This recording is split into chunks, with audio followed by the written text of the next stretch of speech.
Person. Good morning, Chair.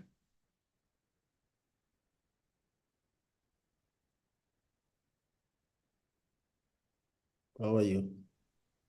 One thanks and yourself, Chair. Right. Just need to make sure that everything is right. But I got the list, of the attendees from both the department and also the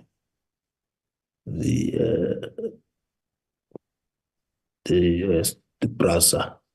Oh, yes. There's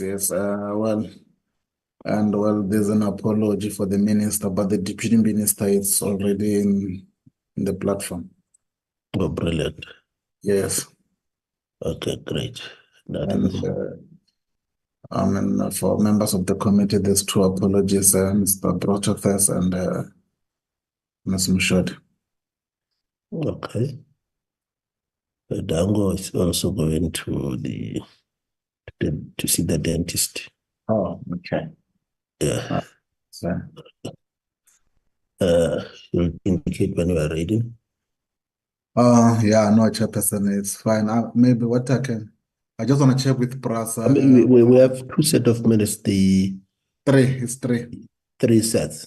Yes, it's 3 Is the sets. 6th of December, 6th of December, 7th of February, last week. and last week. And last week, okay. Yes, last week. Great.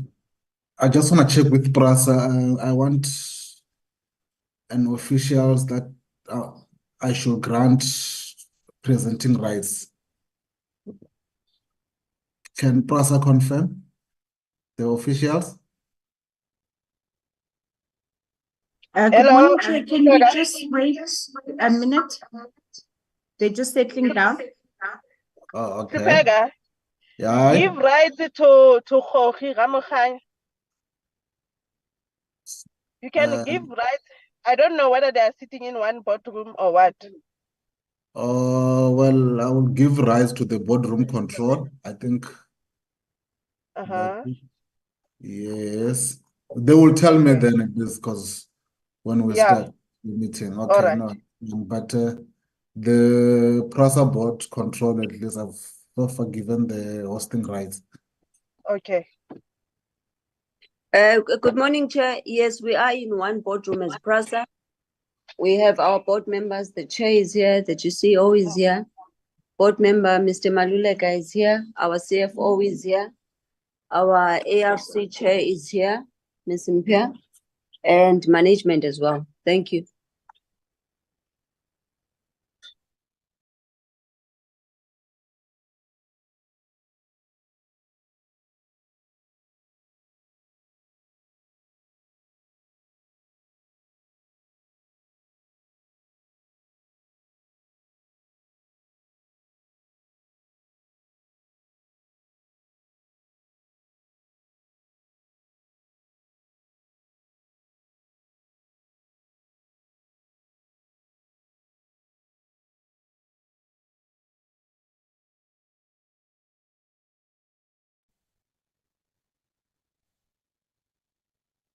Thanks for that update, Matsimelo, in terms of who's here.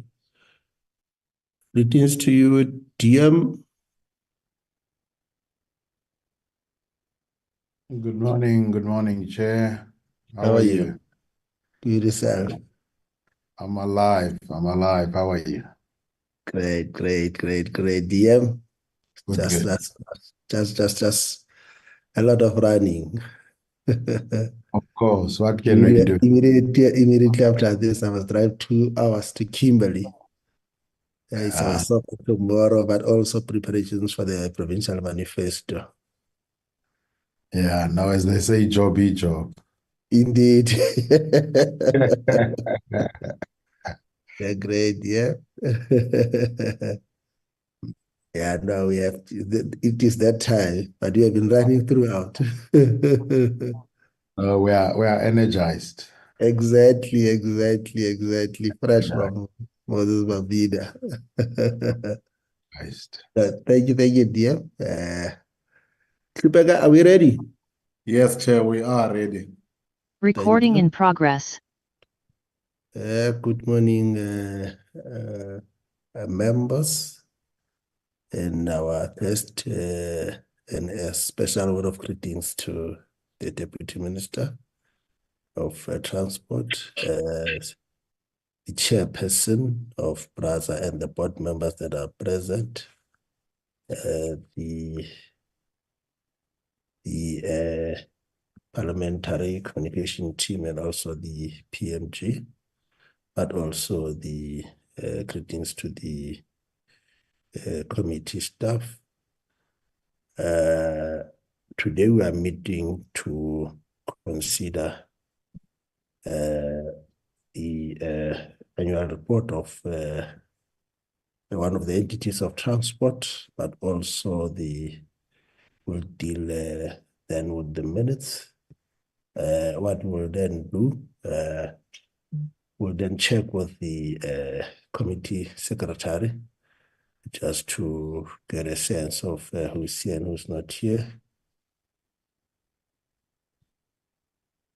Thank you, Chairperson. Good morning, honorable members. Good morning, colleagues. Good morning, everyone. The apologies that we have received, Chairperson, are as follows. We've received the apology of the Minister, apology of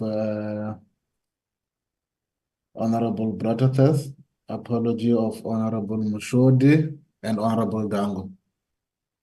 Members who are in the platform now, Chairperson, it's yourself, and it's Honorable Lond, Honorable Tafeni, Honorable Khai, and Honorable Mamara Khan. Thank you, Committee Secretary. Leslie. Sorry, Chair, and Boso's Oh, also present. I'm sorry. Thank you. Thank you, Honorable Basho, for bringing that to our attention. Honorable members, let's note those the roll call and also the apologies associated thereof. Like as we indicated, we are mainly, I believe this will be our last engagement with PRASA for this sixth administration, given the fact that we are on the verge of the end of the sixth administration. But of course, our terms end on the 21st of May, just the day before midnight, the day before the elections. Before our last election of 2019. And so this will also give us an opportunity to reflect on the work and the improvement that the institution has done. But more than that, I think the leadership of the department in the form of the Deputy Minister is also here to give us a thrust of the work that they are doing in terms of oversight, as PRASA is one of the department institution entities. Having said that, let's then give over to the Deputy Minister to give us opening remarks. Over to you, TM. Thank you very much, Chair, and once more, a very good morning to yourselves and the honorable members and those other people who have been invited by the Select Committee. Chair, it's an honor and privilege for myself to be leading this delegation that is appearing before you today to present, as you've said, our 2022-23 annual report for PRASA. It is also very significant, Chair, as you said, that it would be the last appearance in this sixth administration. And for me, it's a rare opportunity and privilege to which I'm grateful. Chair, we come before you with PRASA, which has seen a very good and significant improvement from the 2021-2022 financial year. We will recall, Chair, that in 2018-2019, there was a disclaimer and many others before that, but PRASA has now come out of that space of a disclaimer, which for us is a very good improvement or setting a good direction of where the entity is going. There are also a couple of areas that PRASA in the report or the presentation that will be made to yourselves will show that there has been improvement in the area that were highlighted in the previous year. Significantly, Chair, is that there has been a information at the time of PPE that was not all there, but it was cleared in terms of the current, or rather the year under review. The full asset verification, amongst others, is one of the areas that the entity has undertaken. It was performed, and for the first time since 2018-19, PRASA has been able to present information, as I said, on PPE in support of the disclosed figures. The asset verification also has resulted in a major impairments, which I'm sure they will give to you, and a derecognition reflective of historical inadequate safeguarding of assets. But as I said, it is now in the right direction. Commitments also have been restated after long outstanding indexation meetings with Gibela, which you know is one of the train manufacturers which exists at the behest of PRASA. What is also encouraging, although it has got a caveat, is that the performance has ended at 59% of the predetermined objectives, of which, if you look at it, of what has not been achieved, as you will see through the presentation, are the areas that directly impact on our people. But be it as it may, there has been quite considerable performance of the predetermined objectives. On the other area is the issue of critical posts, or rather critical deficiencies that AG has identified, not posts, especially in ICT and in the HR area. Those are areas that I'm highlighting that as the shareholder we have observed. And all that, Chair, doesn't remove the fact that, as I said, we are seeing certainly green shoots of improvement in where PRASA has come from or to be at. We have also encouraged to seeing the impact on the security strategy that PRASA has employed, which has always been a concern. We do all know the history of vandalization and what implication it had to PRASA, to its forward-looking or its trajectory, that PRASA is seized with reclaiming or restoring lines and infrastructure that should not have been vandalized in the first place. But the security strategy that has been employed is seeing quite good significance, because we have seen a considerable reduction, which was realized, albeit an increase in train movement. So we do welcome, as the department, the qualification audit outcome, as I said, which is welcome improvement from a disclaimer opinion. There's still a long way to go, but it is certainly something to be proud of, to come out of where it was. We have also seen, lastly, Chair, capital spending has seen a good performance in terms of improvement. We do know that in the past, there's always been a challenge in capital spending. but we are certainly monitoring the impact, because it's another thing to spend the money, but the question is always, what is the impact to the commuter and those people that need to receive the services? Overall, Chair, we appear before you with those few comments to say we are happy with the direction that the entity is taking, with those few things that I've highlighted, of which I'm sure an in-depth presentation will be made right now. But once more, thank you for the opportunity, and we'll stand ready to input whenever the committee might so require. So through you, Chairperson, because the board chairperson is here, I'm told, and obviously she would be leading the delegation. Through you, Chairperson, or rather, let me hand over to you for you to take your meeting forward. Thank you so much, Chair.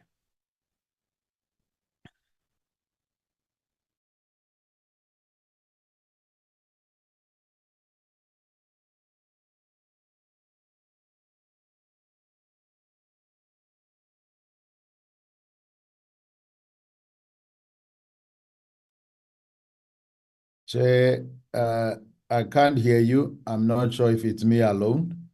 Oh, yes, I had muted myself, DM. Thank you for that reminder. Let me indeed welcome the opening remarks from yourself, Deputy Minister. And then, without any waste of time, invite the chairperson of PRASA, Ms. Nasibu Matamo, to lead the presentation. Over to you, Chairperson.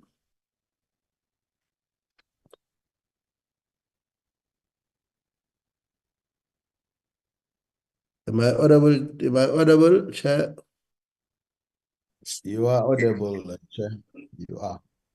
Good morning. Good morning, Chair. Can you hear me? Yes, I can hear you. Thank you very much. Good morning, Chairman. Good morning, members of the Select Committee. Good morning, DM, DG, and all other honorable members.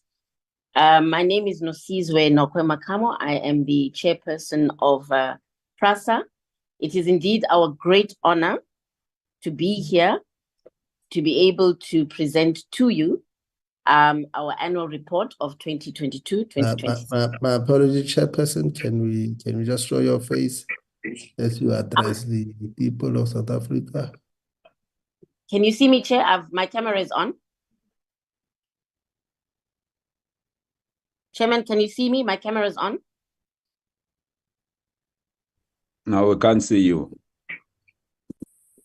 No, because you are. So what must I do? Yes, we can see you. You can proceed. Okay, thank you very much. Chair, I was saying thank you very much for the opportunity to present our 2022-2023 report to the Select Committee. It is indeed an honor. I am here present with board members of PRASA and also the management of PRASA, led by the Group Chief Executive Officer, and in attendance with the Group Chief Financial Officer, as well as other executives. Chair, the DM, I think, has given a very good overview for us.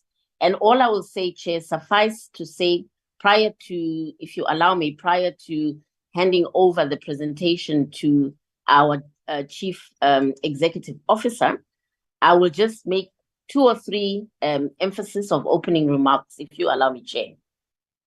So we are very excited to be here in front of this committee because of the importance that this passenger rail agency of South Africa holds for the country and for the economy and the people of South Africa. During the year under review, Chairman, great strides have been made in trying to restore services to most of the metropolitan areas where PRASA operates. We managed to open 26 of the 40 corridors. We restored those, and they are being serviced by the modern train, of which we are very proud, Chairman, Istimela Sabantu, which is produced in Nigel in South Africa. Chair, PRASA has shown an improvement in train operation, the tightening of controls, and progress in addressing the audit issues that have been raised time and again over the past many years by the Auditor General of South Africa. Significantly, Chair, the board addressed the issue of leadership stability and came with a very sound recovery plan, which is being implemented. So these efforts are all part of the plan to restore and return passenger rail to its rightful place as the backbone of public and affordable transport in South Africa. In a summary, Chairman, the key achievements were that we managed to move the performance against the predetermined objectives from 19% in 21-22 to 59% in 22-23. There's been a big challenge previously of capital spend, and we managed to spend the capital spend of 13 billion, which exceeded the allocation of 12.62 billion. This was a very significant achievement, which culminated in being able to restore, as I said, the operations of PRASA as reported earlier. So we managed to recover also, Chairman, 18 service lines and sections were recovered, and 22 service lines, which is 55%, are currently in operation. The 12 service lines in operation are running with the new trains, Istimela Sabantu, which, as I said, are produced here in South Africa, in Nigel, of which we're very proud. The contract with the production of the new trains, Istimela Sabantu, this year we managed to receive 146 new trains. From the start of the contract, they were delivered to PRASA. And I think, Chairman, as had been alluded to earlier, managing to move PRASA out of the history of disclaimer by the Auditor General of South Africa to a qualified audit, even though that is not where we want to be.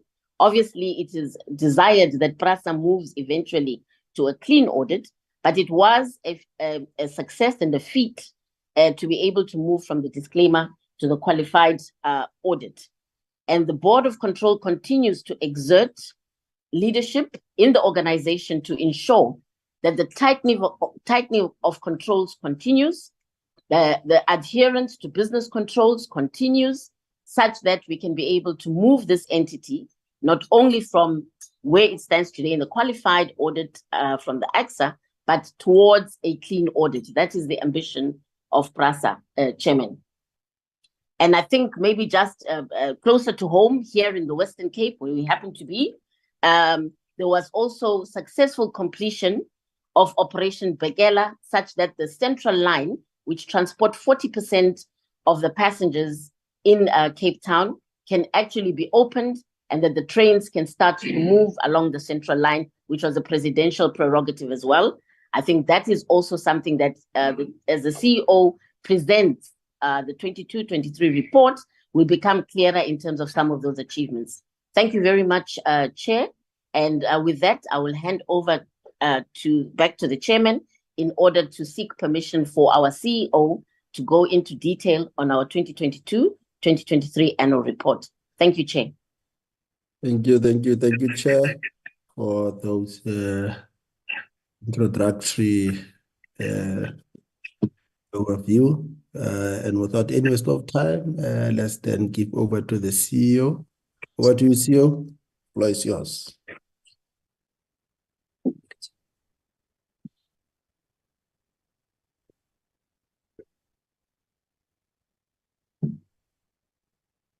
Good morning, Chairperson.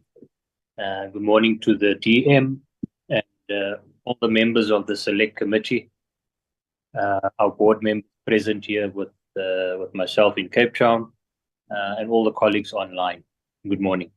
Chair, thank you very much for the opportunity for PRASA to present on the 22-23 on our annual report. And as mentioned by the DM and the chairperson of the board, it was a year of significant progress on many of the key achievements that we are dealing with. My apologies, CEO, we can't see you. Is it gone? Are you, Chair, can you see me? No, we can only see Lebakama's email as iPhone.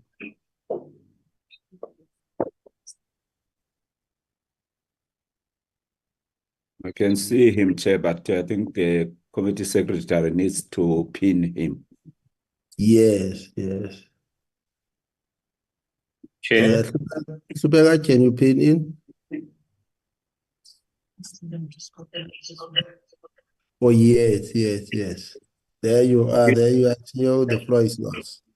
Yeah, Yeah, Chair, Chair, we are speaking through a different mic, hence it's not coming up on the screen, but I trust you can see my Yes, video is on. Yes. yes, we can see you now. Thank you. Chair, so we'll just bring up the presentation quickly and then we will run through the detail. Thank you.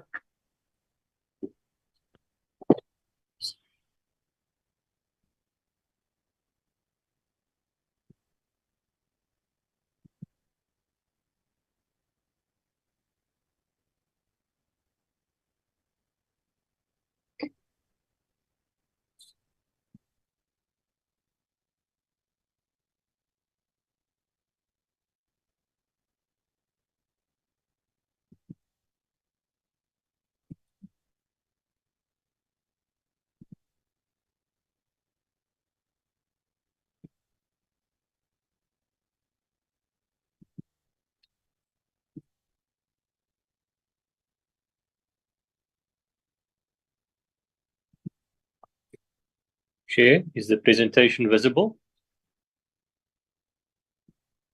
Yes, it is visible. We can proceed, CEO.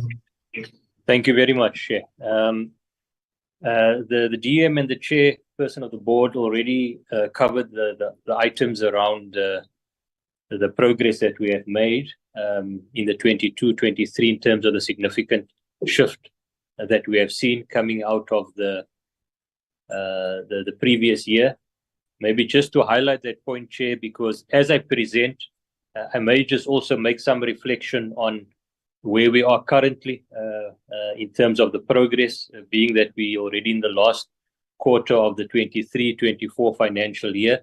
I know the presentation is focused on 22-23, but from time to time, I may just give the committee an update exactly on some of these things that have even progressed further during the course of the first 3 quarters of the next financial year.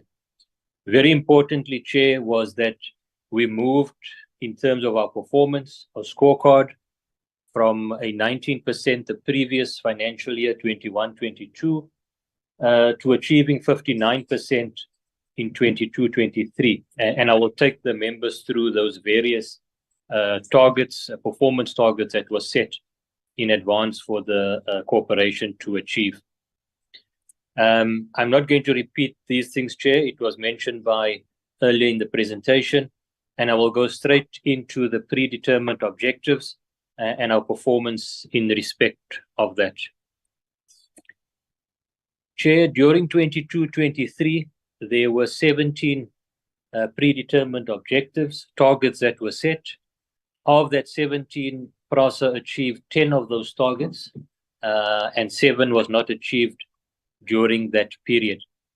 Just to give the members a sense of the achievements, it related to the number of additional service lines, corridors, that was brought back into operation during this period. As was mentioned in the earlier slides, we had recovered 22 corridors or operated 22 corridors by the end of the 22-23 financial year. And during the year, we had recovered 16 of those. So that target was achieved, Chair. One of the key projects that we also dealt with during the financial year was the general overhaul of our Metro Rail coaches, and the targets that were set in terms of overhauling those coaches was achieved as well. Very importantly was the Central Line here in the Western Cape, one of the sort of presidential initiatives, and we had recovered phases of the corridor. In particular, we had recovered the section through from Cape Town to Bellville via the Sarepta line, as well as Cape Town through to Nyanga via Langa.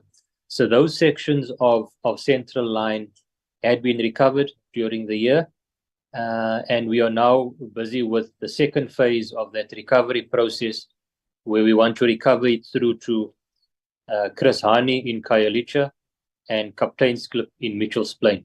And we are now moving with those recovery works for the Central Line.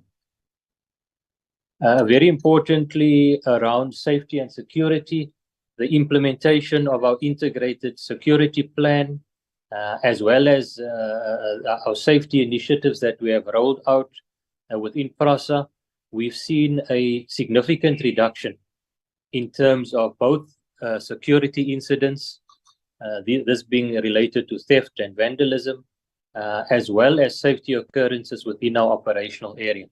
And we had achieved, and we were way below in terms of the number of occurrences that occurred during that period. It's just some of the other key achievements related to the KZN resignaling contract that we had got that off the ground. There's an award in place for that now, and already the teams are working on the designs around the resignaling within the KZN environment. We also achieved, members, the number of stations that we had revitalized during this period from a functionality point of view, but also in some of these stations where we also implemented commercialization and development opportunities at some of these stations. The number of correctly configured train sets, this is both made up of the new Isitimela Sabantu trains that is manufactured in Nigel on the East Rand, as well as our existing yellow and grey fleet. We had to ensure that we had an operational fleet that was ready, and that numbers were achieved in terms of ensuring those trains are operational.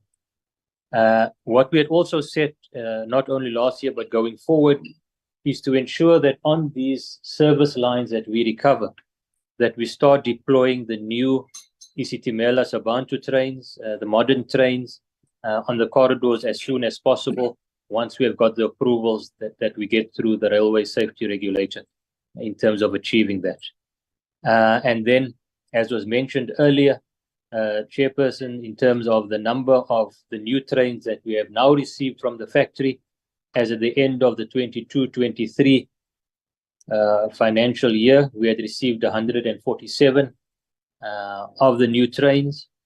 And just for the benefit of the members, as of this month, now speaking February 2024, we have received the 200th train from the factory. And these trains are being built here in South Africa in the factory in Nigel. The contract itself, the Gibela contract, is for the manufacture of 600 trains for PRASA. And we now have received the 200th train. This is a 10-year contract that is meant to come to an end towards 2031. Members, the targets that we did not achieve in red, as you see there, relates to some of the signaling that we were meant to complete on the Central Line. And unfortunately, there were delays, particularly around the relocation of those informal settlements on the Central Line that impacted the ability to recover on the signaling projects. But I'm happy to report, Chair and members, that that signaling project is now underway, and there's been some significant progress around the relocation. The Chairperson of the board mentioned earlier reference to Operation Bakela. It's a temporary measure that has been spearheaded by PRASA with the assistance of some of the key stakeholders at the national, provincial, and local level, to at least open up the corridor by removing some of these settlements for us to continue with the construction. And one of the projects now that is underway is the signaling. But other infrastructure recovery works like your electrical and your track work, your purway, is now also fully underway for the recovery of the remaining sections. What was also not achieved was the level of implementation around the security plan for the financial year. There were some of the targets that we had set around some of the key matters around technology and so forth that experienced some delay during the year, which we did not achieve. With regards to the new trains, as I've mentioned, the Isitimela Sabantu, we've also set localization targets for the rolling stock, set at 70% or 67%. And why it is not achieved is not that we have not achieved the 67%, is that the outcome of that process needed to be independently verified. And we initially had SABS that undertook that service for us, but there were some challenges with that contract, which we are now dealing with, so that this year we can get the independent verification of these localization targets. Unfortunately, and this is quite a key one, I think the DM mentioned the point quite clearly that with some of the targets not achieved, it directly impacts, and one can see the impact in terms of the passenger numbers. We did not achieve our targets in terms of the number of passenger trips for the financial year. And that was something that I think is an outcome of some of the key targets that we have not met.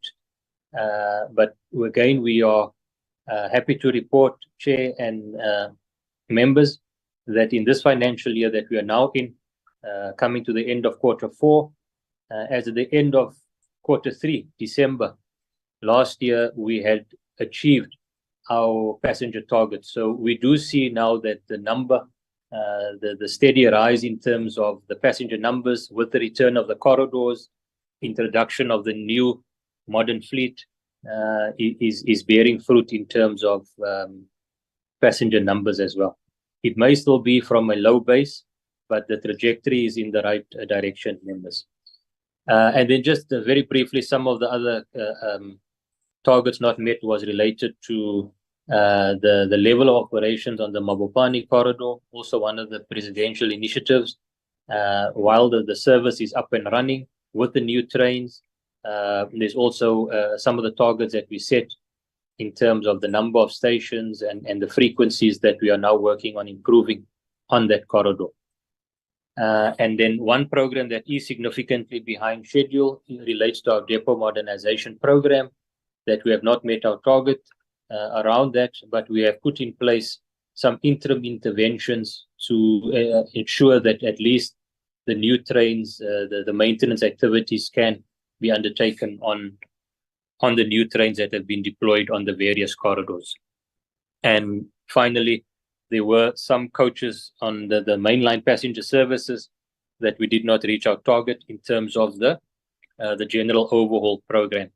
So again, just in summary, 59% achieved in terms of 22-23. Just as again matter of information for the members, as at the end of December last year, Q3 of 23-24, we are again on the upward trajectory. We are sitting at 65% achievement, and we hope by the end of this coming financial year, we will be even higher than that in terms of the progress we are making with the targets for this year. That is just for information. Here's a summary of the corridors that has been recovered, the service line recovery since 21-22, and then in 22-23, which is under discussion. That's a breakdown of the corridors you see in Gauteng, the Western Cape, and KZN, the corridors that were recovered in terms of the date that we reopened the lines. And then the column on the right-hand side indicates where you see EMU, which stands for Electrical Multiple Unit. That is the Isitimela Sabantu trains. So where you see EMU, that's where we're running the new trains on the corridors. And where you see the yellow and gray, that's still the existing trains that we are running on some of these corridors. This picture has since changed in terms of this year that we are in, where on many of these corridors we've already introduced the EMUs as well, where you see the yellow and gray. This is the table depicting the 18 corridors, service lines that were recovered. But as per the opening slide, we currently are sitting on 26 service lines that we are now operating on as at the end of December last year. Here are just some pictorials, some photographs of some of the rebuild and recovery works that are underway. You can see there the purway work, the track work that is happening on the top right, and some of the station improvement readiness programs that we have rolled out at various of our stations around the country. And the photo of our the Honourable Minister of Transport, when we have relaunched the service on the corridors that we have recovered. This is one of the corridors, members, that we are currently working on. This is the Germiston to Katlehong Kwesini corridor. You can get a sense from those photos the extent of the destruction. That those are substations, electrical substations that have been repaired, as well as the track work that you can see, the purway work that we are undertaking. And the top right, you can see the team starting to implement the overhead electrical traction equipment. You can see the roll of cable that they will be installing on that corridor. And this is to give the members a sense of some of the work that is currently underway in terms of the service recovery at PRASA. This is another corridor that we are working on, members, the New Canada to Midway corridor, eventually extending all the way down to Vereniging, where we are now replacing the overhead electrical traction equipment, the OHTE, that's the acronym, that enables the traction, the electric traction of the new trains on this corridor. Many of these corridors in Gauteng and around the country, the theft and vandalism of the electrical infrastructure require these corridors to be rebuilt and rehabilitated. This is the Johannesburg to Roodepoort corridor. Also, again, the electrical work that's underway. You see the teams dealing with the overhead traction equipment, and then also the upgrading of our substations on the right-hand side, where we're also increasing the capacity of our transformers to be able to provide enough electrification for the new trains, the new modern trains that we intend rolling out, and also for a much higher frequency service in the future once the signaling is fully up and running. Referring to the passenger recovery, this is a very important slide which speaks to our passenger numbers for 22-23.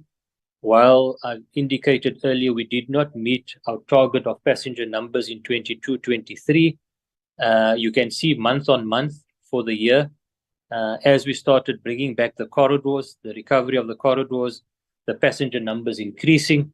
As at the end of March 23, you can see that we were transporting 2.8 million passengers per month. And the trajectory going forward in this financial year has also been on the increase. To give the members a sense, from a total number, in 22-23, we transported approximately 14 million passengers for the year. The target that we set for this financial year that we are in was 19.7 million, and we're already sitting at 30 million. So we've exceeded that number quite significantly. It is still on a low base, but as I've mentioned, the numbers are now increasing as we bring back the corridors and as we start rolling out on some of the corridors the recovered signaling on these sections. This slide, members, shows the decrease in terms of the security asset crime incidents. We have seen, generally speaking, at the national level, a reduction of approximately 75% in terms of incidents related to asset crime, theft and vandalism. And this is due to the implementation of our integrated security plan. The phase one being the deployment of the boots on the ground, the physical warm bodies, to strategic areas on our corridors. And we're now in the process also of rolling out technology within the environment to protect the assets. From an infrastructure point of view, the high-risk areas, we are also in the process of rolling out the walling and fencing programs to protect the assets. Chair, if I may request that at this point you allow the group CFO to take us through the financial section on the presentation. Thank you, Chairperson. Thank you, CEO. Let's then allow the group CFO to take over.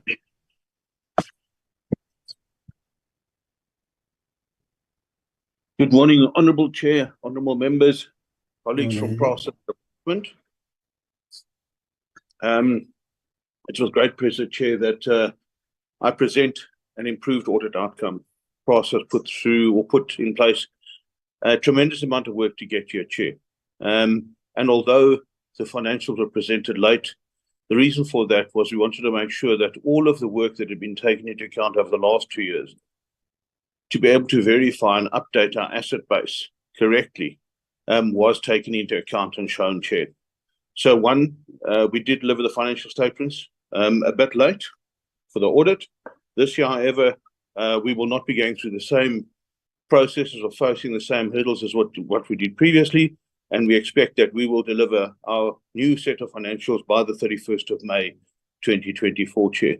But as we say, Chair, this is a journey which we are undertaking to be able to repair a lot of ills that have happened over the last decade. And we will continue marching towards obtaining an unqualified opinion, Chair. That is what the way forward is in terms of what we see from a PRASA perspective. I'd just like to go through the major areas, if I can, quickly. Just in terms of annual financial statements themselves, been a vast improvement in the quality of our annual financial statements that we have put out, Chair.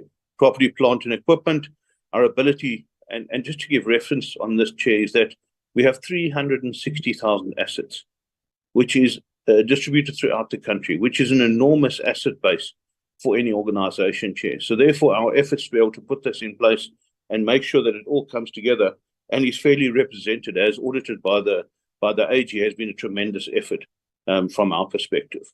Further on commitments, there had been a number of years where the Gibela indexation had not been finalised or agreed to, and this provided the AG with some scepticism with regards to, well, what are the estimates that we had put in place? And they had no tangible basis upon which to be able to say whether it was reasonable or not. We have concluded those indexation discussions, and therefore the AG now has signed off with regards to those commitments that they are now correct, Chair.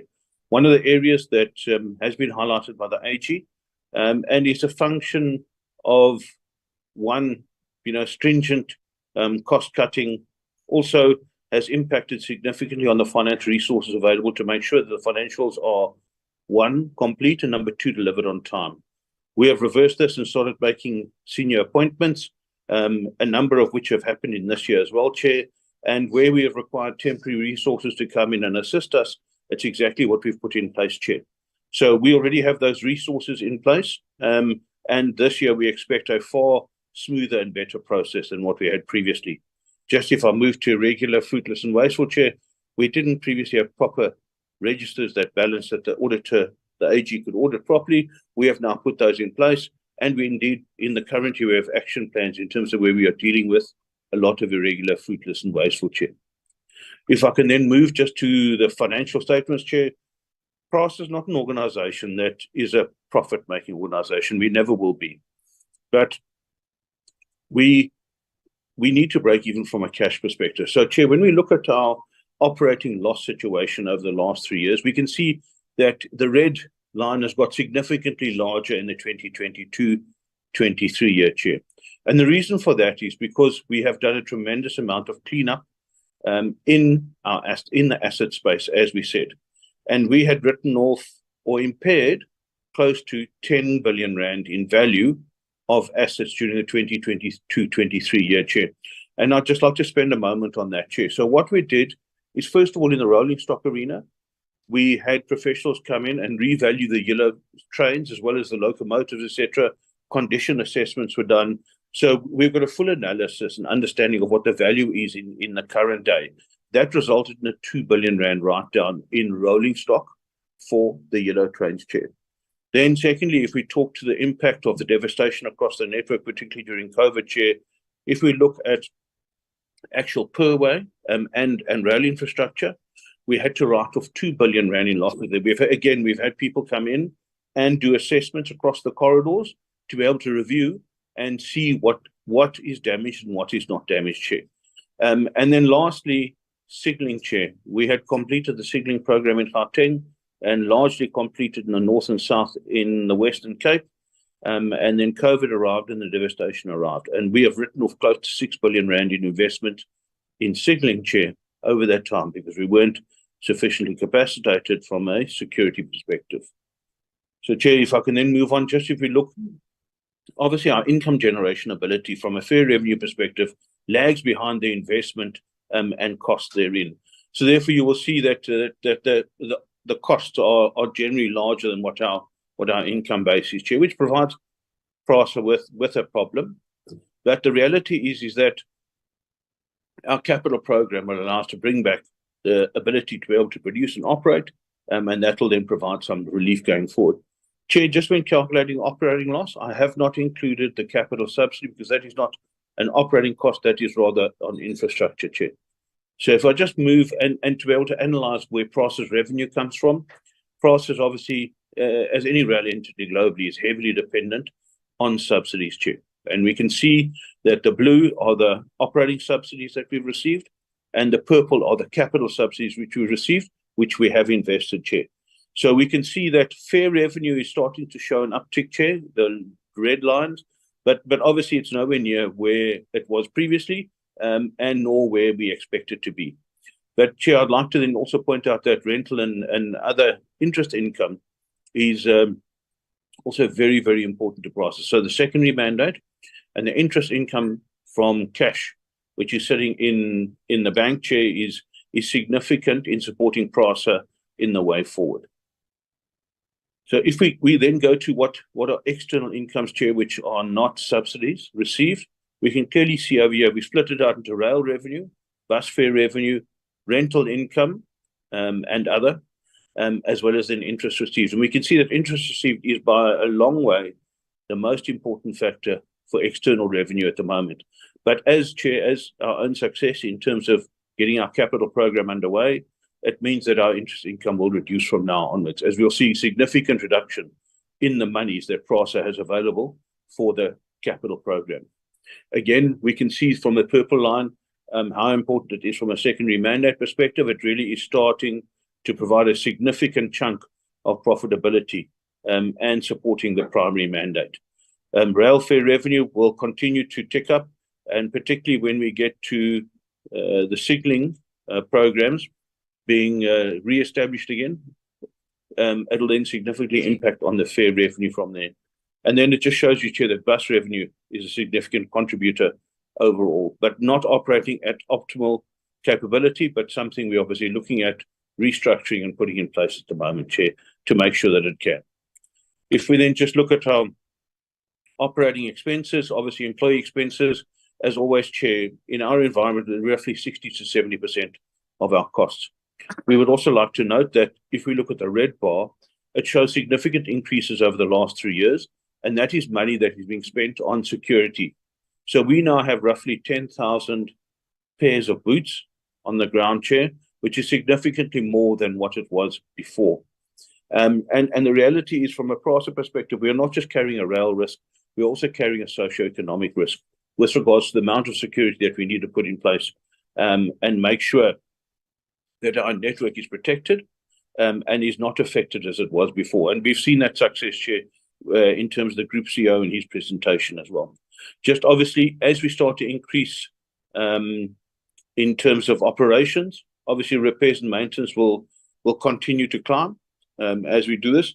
So we will expect to see a significant uptick over the coming years as we bring rail back to production again, Chair. Just our insurance cost, obviously, as our asset base grows, our insurance cost grows. And this is becoming a major hurdle when we look overall, Chair, that the insurance cost is approximately at the moment about 800 million a year. About 500 million for asset insurance, and then liability costs us about 300 million in payouts at present, Chair.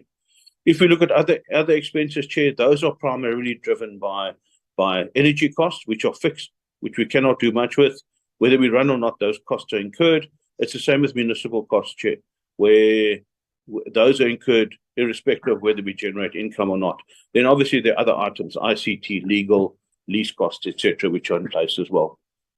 If we can then just move on to our operating cash position, Chair, which is the most critical side of PRASA, is that if we look at the performance over the last couple of years, we've received additional income or allocations from the department. So during COVID, we received money as COVID support. We've also received money from a security perspective to support the initiation and extension of the security contract so that we could protect our network, Chair. Just in the current year, we received an additional allocation of 2 billion rand, which allowed PRASA to be able to settle some of its creditors, which are long outstanding, Chair. So from, PRASA in general, we live with thin margins, Chair, and obviously with the interest income on the CapEx balances, we have managed to survive. If we just look at our capital spend, Chair, and this is testament to our earlier discussion, is if we look at the green bar, it has been under what has been allocated by DOT, and then we see in 2023, we have outspent by a significant way, Chair. And if we look at 2024, Chair, we've received 13 billion, but we'll spend about 18 billion. And the reason for this is that it's no longer just a modernization program, it's actually a rebuild program. PRASA has also increased the skill and capacity within the capital program to allow us to be able to accelerate that program and bring back desperately needed corridors. If we look at the Gibela contract, they delivered 60 trains during the 2022-23 year, out of a maximum of 62 that the factory can produce. So they are right at the top end of their production. And then significantly, the signalling programs have not kicked off yet in terms of expenditure. They were finalized in negotiations towards the end of 2022-23. And therefore, in 23-24, we're going to start to see a significant uptick in the signalling programs and their spend. Chair, lastly, I just want to go through our balance sheet. And if we can look firstly at the cash balances, Chair, we can see how they have built up, and you can see the red bar is starting to decrease now. And this will continue to decrease rapidly as we spend money on that capital program. Other assets and investment property are rather small by comparison. So if we look, the cash pile was sitting at about 20 billion. The next biggest, or the biggest asset item is obviously PPE, Chair. And you can see that rapid, or the increase due to our expenditure in the capital environment. If we just look at current liabilities, Chair, there was a glitch from one of the banks at year end, which meant we could not pay all of the creditors, in particular our capital creditors of about 3 billion, on the 31st of March. They were only paid on the 1st of April. So, Chair, when you look here, you'll see an increase of 3 billion in our creditors, but actually, if you look at the next day, they were settled, and our creditors, after taking that into account, Chair, are similar to what it has been in the prior year, although we've seen vastly increased expenditure in the capital program. Thank you very much, Chair, and we're happy to take any questions.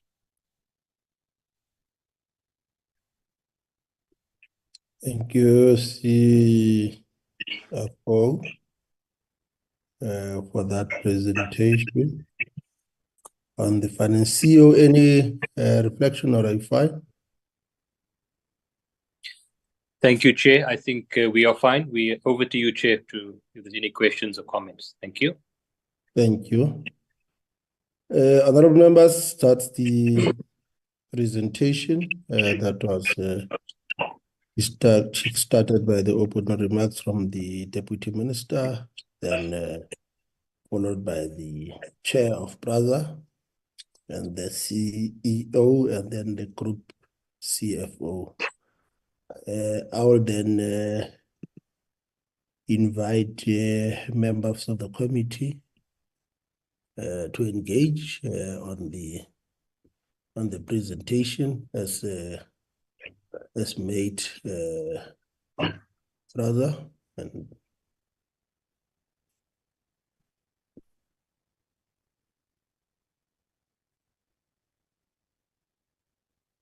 I have Honorable Khai. You can take the floor, Honorable Khai. Good morning, Chair. Good morning, honorable members. Good morning, the DM, the board chairperson, and all other board members, the Director General of Department of Transport, and other officials of the department and PRASA. Chair, I just want to start with the issues of PEP's governance. I saw in the book, because I normally focus on the book, not the PowerPoint presentation, because the PowerPoint presentation doesn't give all the information. It says that the chair of the board is acting. I just wanted first clarity on that. But also there are certain senior positions in the executive at acting positions, so that perhaps the chair of the board was going to talk to such issues, or even the group chief executive office was going to talk to those positions as well.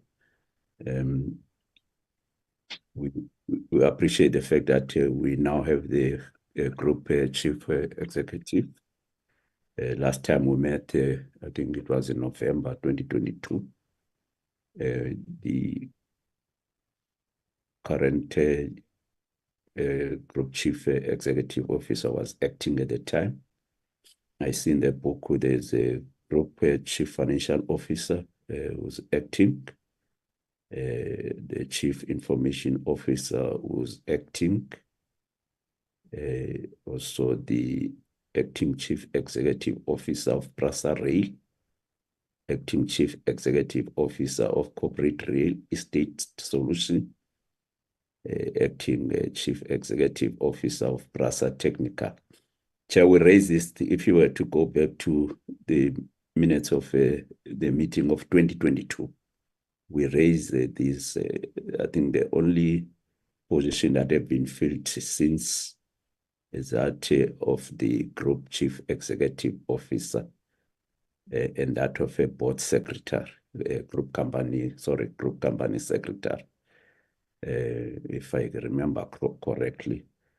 I just want to find out if what is the situation with these positions. At what stage have they been advertised? When are the interviews going to take place, if they've been advertised, or there's nothing that is happening, they just remaining acting. So I just need clarity on that, Chair. So I don't know whether we could say moving from 19 to 59 is an achievement. Maybe you look, some people are judging achievement maybe from the bottom up, because we approved the plans that were submitted to us as a committee. We did not say go and implement these. We didn't come with the plans. The entity came with the plans. We gave them the money to implement the plans, and we expect 100%. Now, to come and say it's an achievement to move from 19, because it was wrong in the first place to have a performance that was 19%. Now to move from 19% to 59, and then you come and say that is an achievement. I think it's a wrong terminology.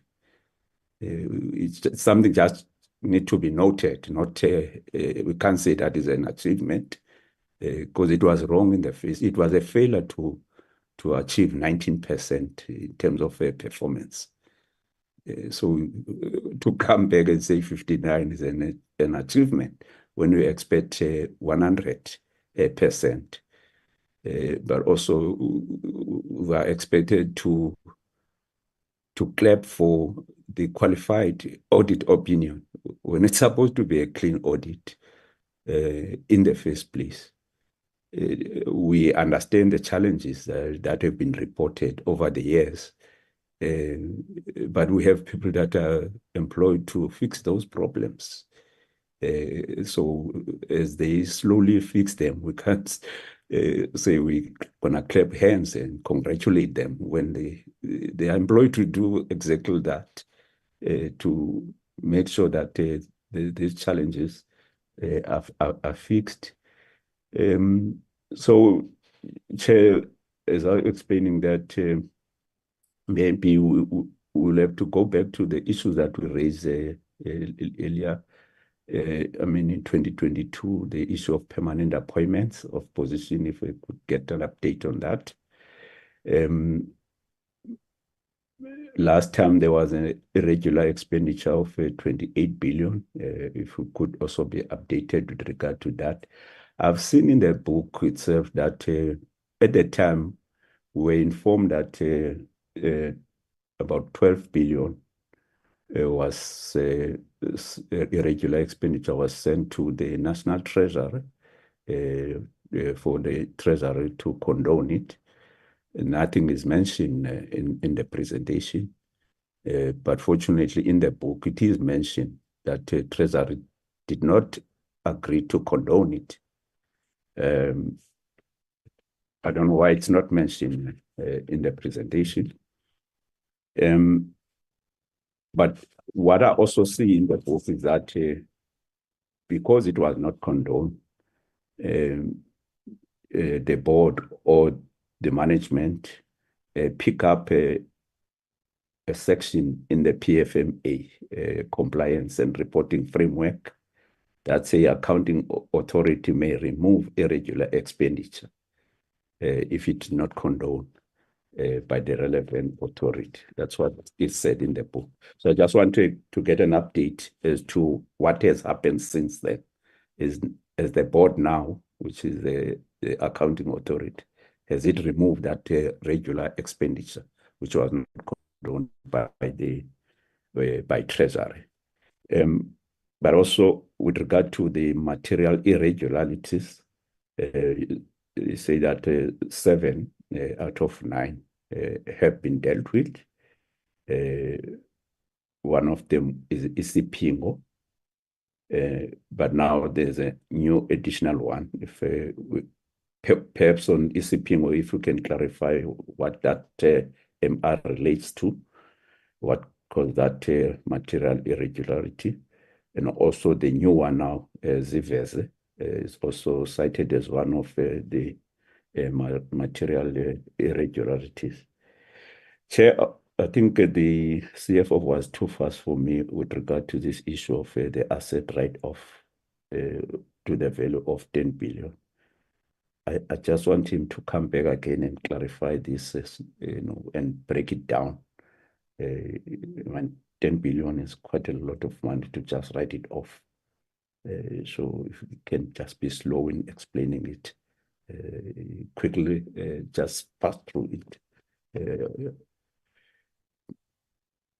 Then with regard to the corridors that have been restored, it says that 26, the CEO was to update us then currently what is it, because we may not wait for the next annual report, Chair. We don't know whether we'll be here at that time. So maybe we can take this opportunity to get a briefing as to what's happening with the rest. You have 26, that means there's 14 that have not yet been reported in terms of progress. So what's happening to the 14? I don't want to go, because every time we meet with the PRASA, always raise this issue of the Eastern Cape with the province that are representing the NCOP. in particularly East London area.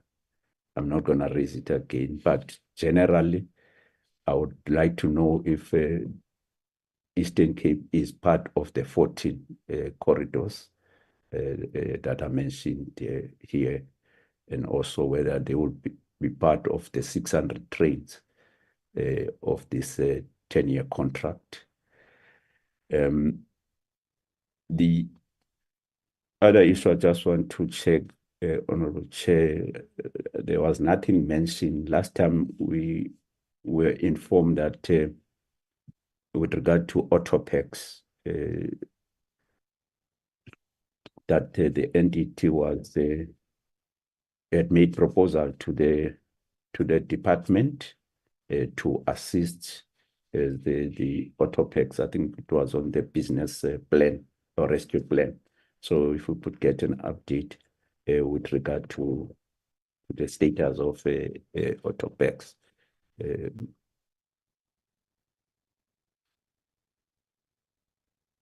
Then also on irregular expenditure, if we could get because this thing did not come up in the presentation, but I picked them up in the book. There's an employee who embezzled about I think 34 million 524,000 rand, 247 rand 30 cents. Of that, I think PRASA is still to recover 24 million. If we can get an update, particularly with regard to the criminal case that involved this particular employee, we're happy that he or she was dismissed. But if we could get an update to whether what is the progress with regard to the case now in court. And also if we could get an update on the cyber attack that cost the entity 30 million rands, whether the status of that particular case, because it was indicated that it was reported to the police. If we could get an update with regard to that.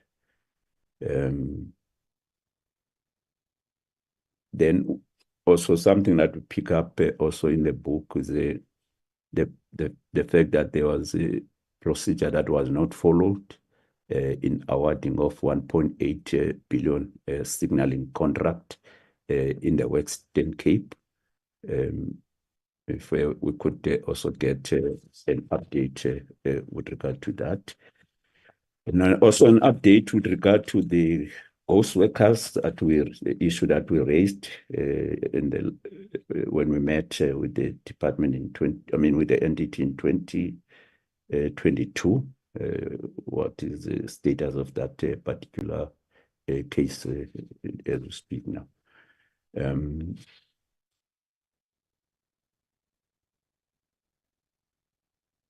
Yeah, maybe let me stop here for now. I'll come back, Chair. Just want to rearrange my line of questions. Thanks so much.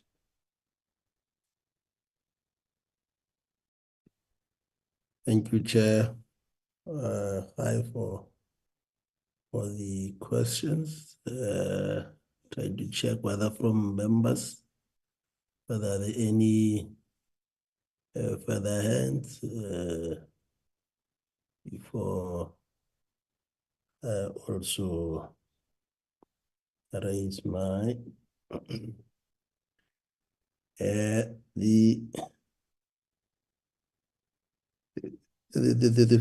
first one. Let's appreciate the presentation, but also the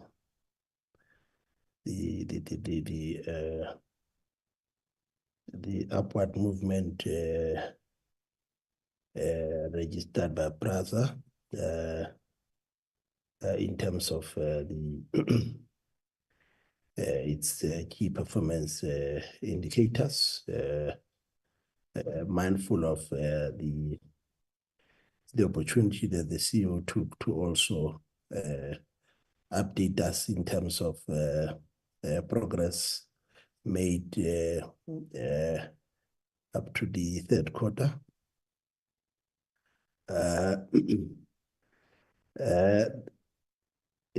It will be important probably just to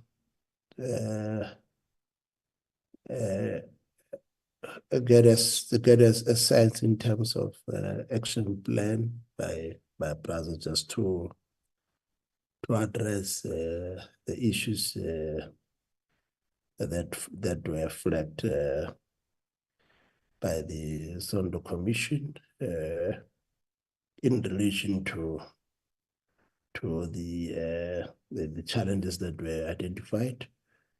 Of course, mindful of the fact that both the executive led by the president and Parliament has a tangible plan to address and respond to those issues. It will be important just for the chair just to raise some progress. Of course, we are mindful of the fact that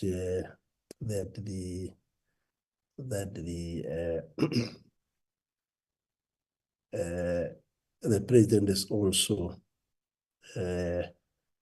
through the special investigation unit also identified some work that has to be done through the proclamation that he has signed. It will be important just to get a sense in terms of progress around that. The third one, if the committee could just be updated in terms of the progress made between PRASA, the Department of Human Settlement, and also the City of Cape Town in relation to the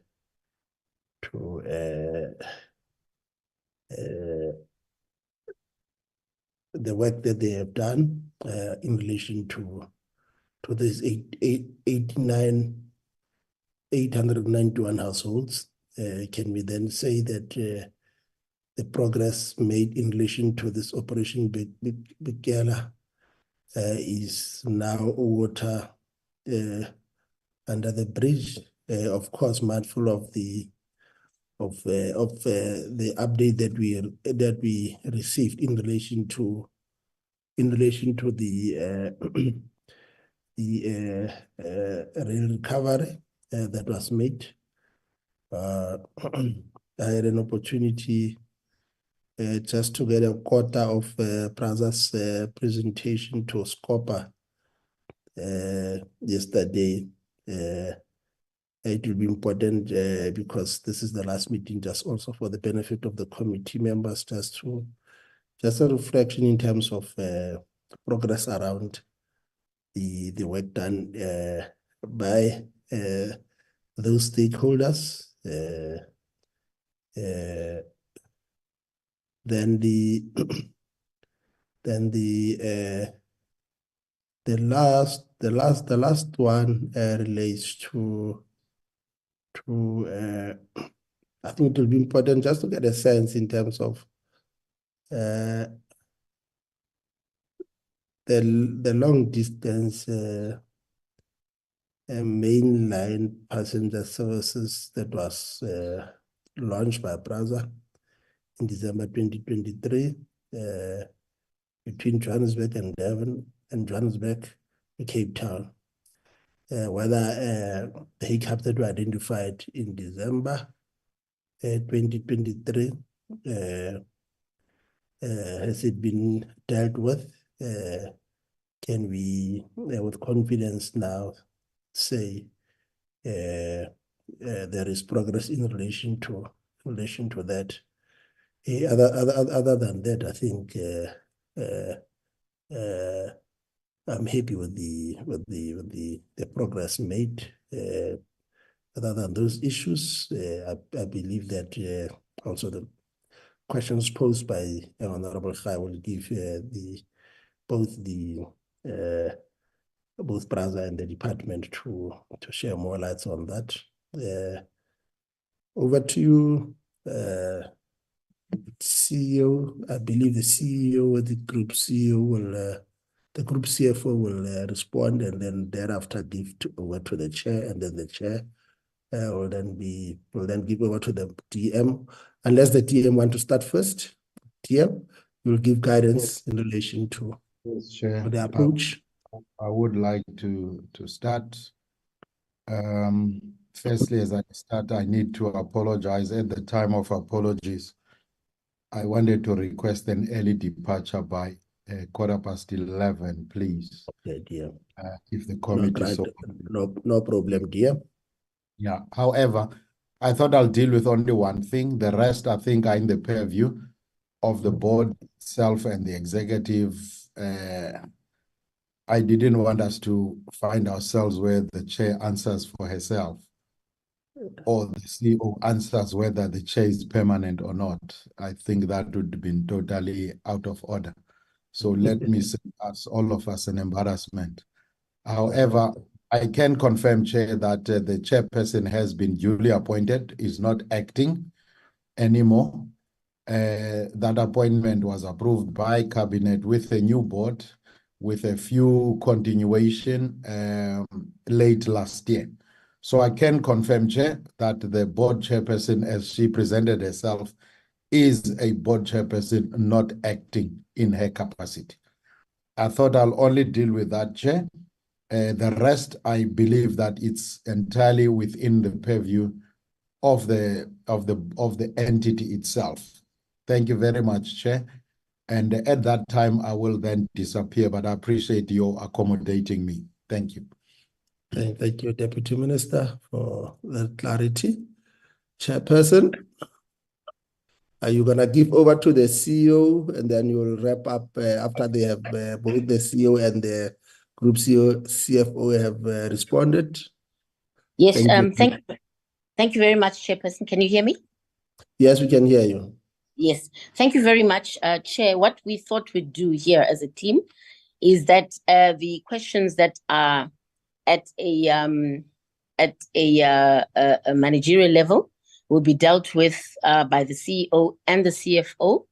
And then we do have some questions that have been directed to us as well, which I think must be taken by one of our board members. So the chairman of the HR and Remnom committee is going to deal with some of those issues that were raised vis-a-vis the issues from the Zondo Commission, the proclamation, and those type of things. So those will be dealt with by our board member, the chairman of the HR Remco, Advocate Mangastene. So, Chair, I think we'll do it in that order and probably begin with him, so that he can deal with those matters of which the board was seized with, and then we'll go to the CEO, and then we'll go to the CFO, if you allow me to deal with it that way, Chair. Yeah, no problem, Chairperson. We are in your hands. Thank you. A very good morning to the Chairperson, honorable members, Deputy Minister. Let me deal with the issue that emanate from the Commission on State Capture. Chair, you will recall that it is the PRASA board that came up with Project Iziveze, where it was expected that all duly employed employees must present themselves with their qualifications together with their supervisors so that they could be verified. That is after it was discovered that we've got approximately 3,000 employees who could be regarded as ghost workers.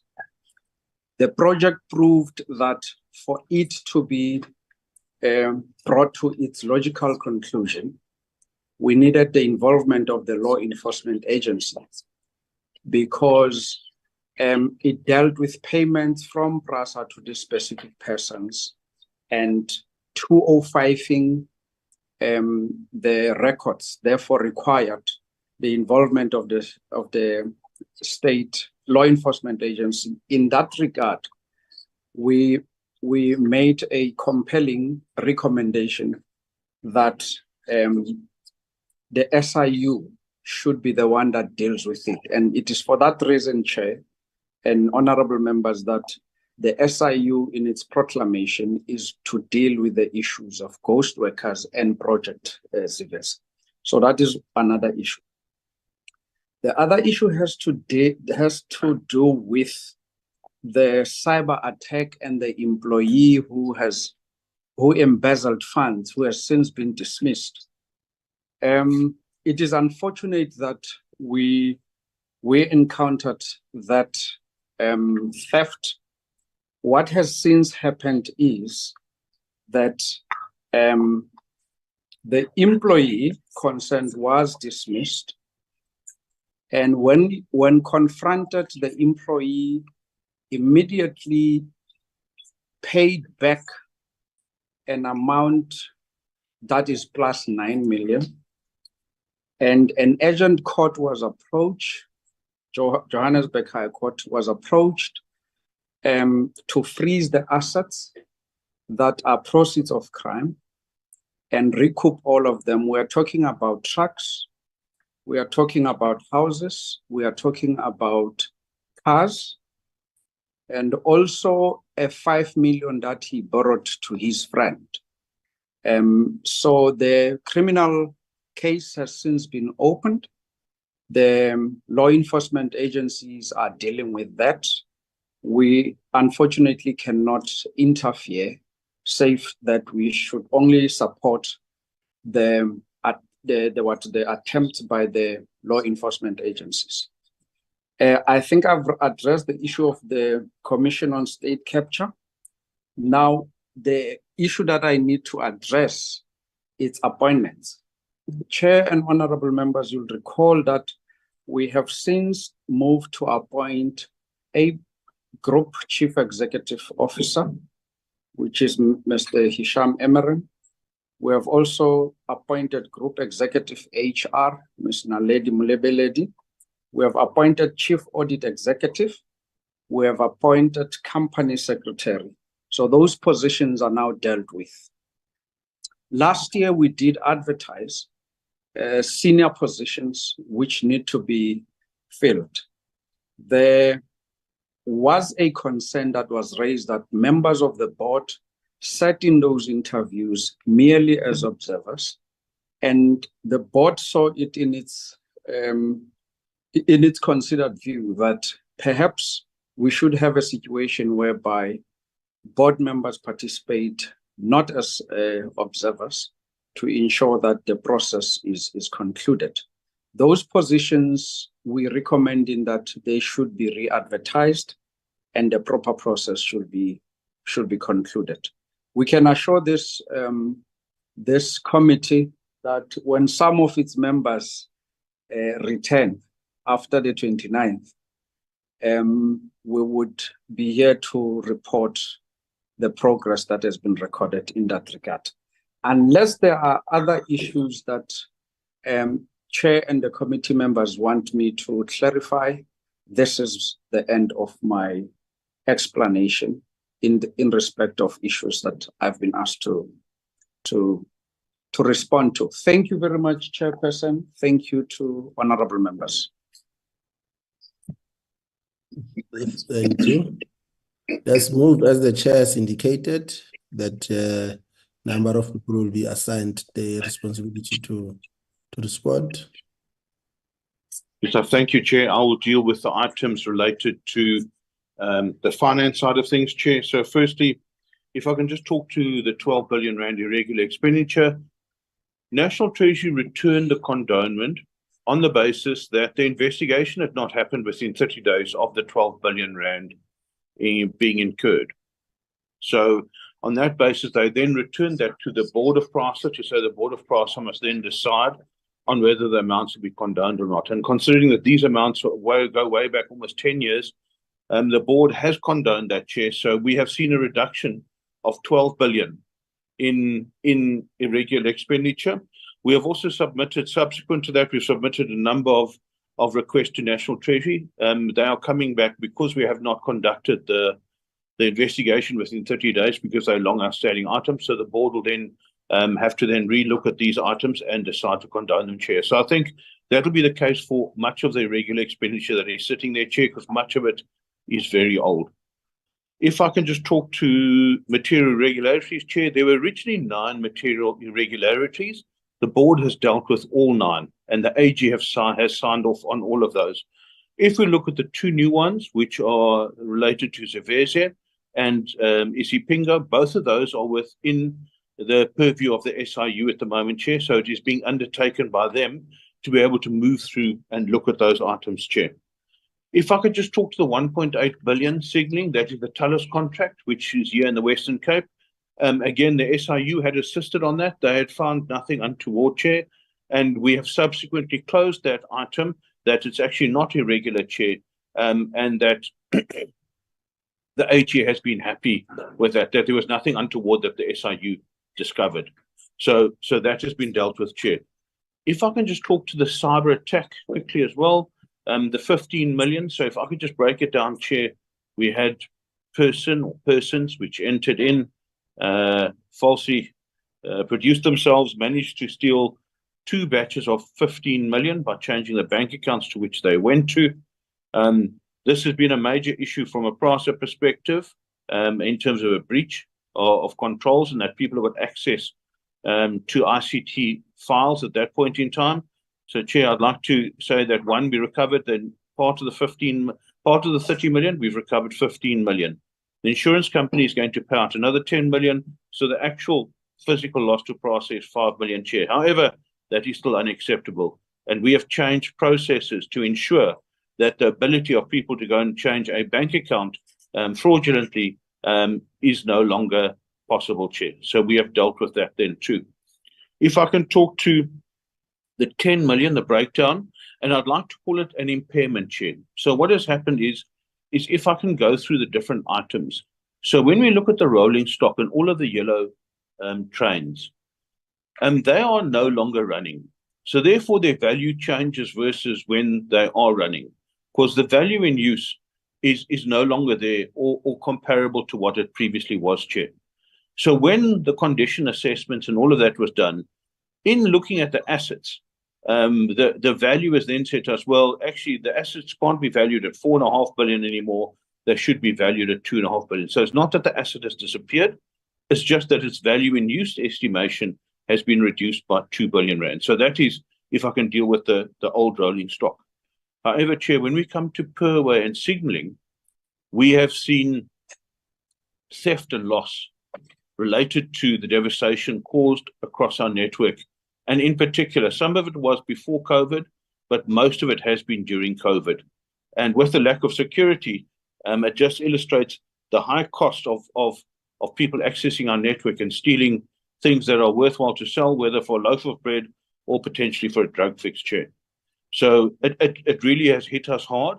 And if we look at our ability to bring back corridors, when we came out of COVID, Chair, out of 40 corridors, we only had 4 which we could run. So it then illustrates to everyone the devastation across our total network of people accessing our network and then stealing whatever it is they want from there, and the impact on really expensive items, Chair. Lastly, Chair, I would like to deal with the Autopax issue. Autopax has been going on. We are trying to bring that to fruition now. We are looking at divisionalizing Autopax. It's a much reduced Autopax from what it previously was, Chair. We have a final offer going to the business rescue practitioners, which hopefully will be accepted by the creditors, and then we will be able to then move on with Autopax in itself. Autopax has not received additional funding from National Treasury. In fact, we've seen cuts across the board at PRASA in the most current budget, which are going to impact us in a number of different areas, Chair, but we still anticipate that we will run a reduced and improved efficiency in Autopax, Chair. Thank you very much.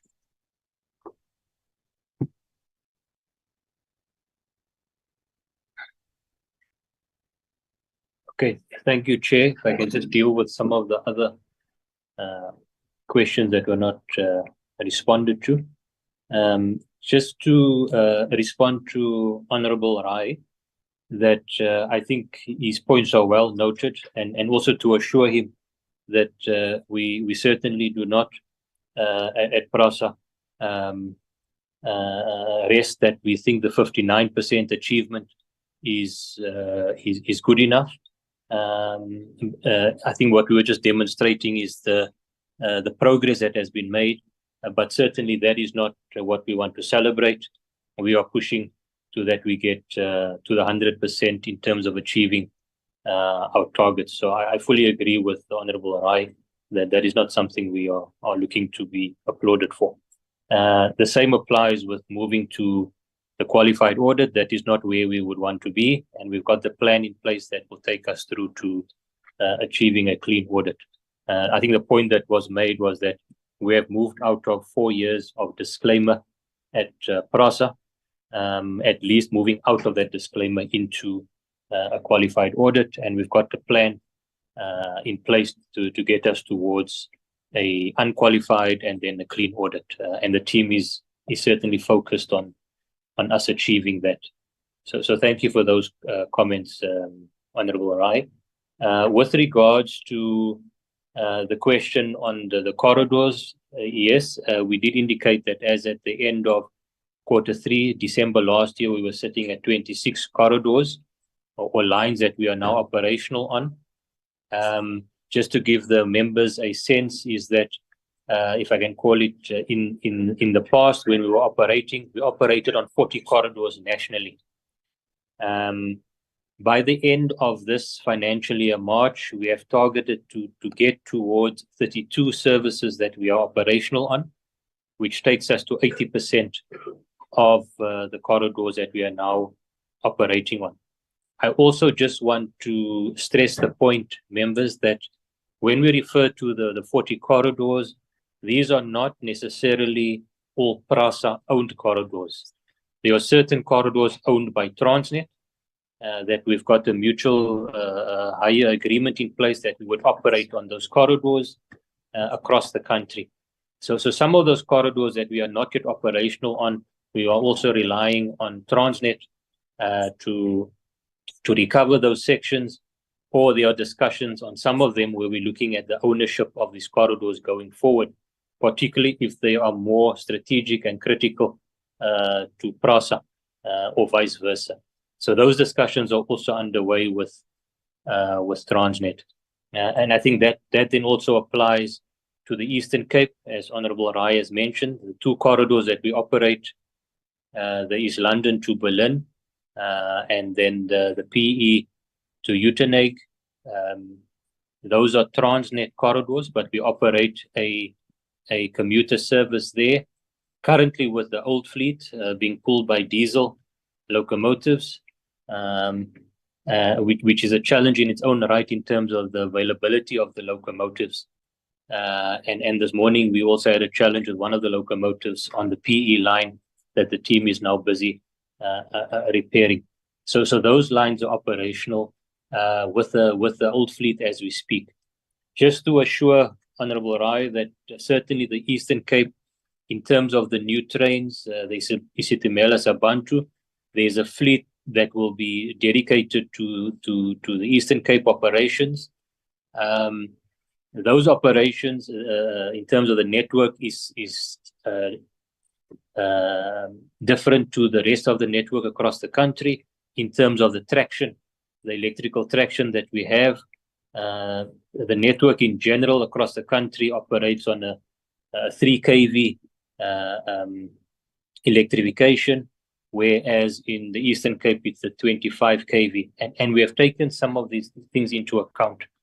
Part of the discussions, Honorable Rai, I think just to share, particularly with the Eastern Cape, is those corridors have also experienced the theft and vandalism. None of that overhead electrical infrastructure is available. Transnet has also removed some of them for the fear of further vandalism on that line. And the technical teams are now also considering still with the new trains, but perhaps a different technology that may be more suited for the Eastern Cape, and possibly also give us options in some of the emerging rural areas. So those discussions are underway from a technology point of view, but just to assure that the new fleet includes the Eastern Cape, those two corridors in particular, that we need to roll out the isitimela Sabantu trains.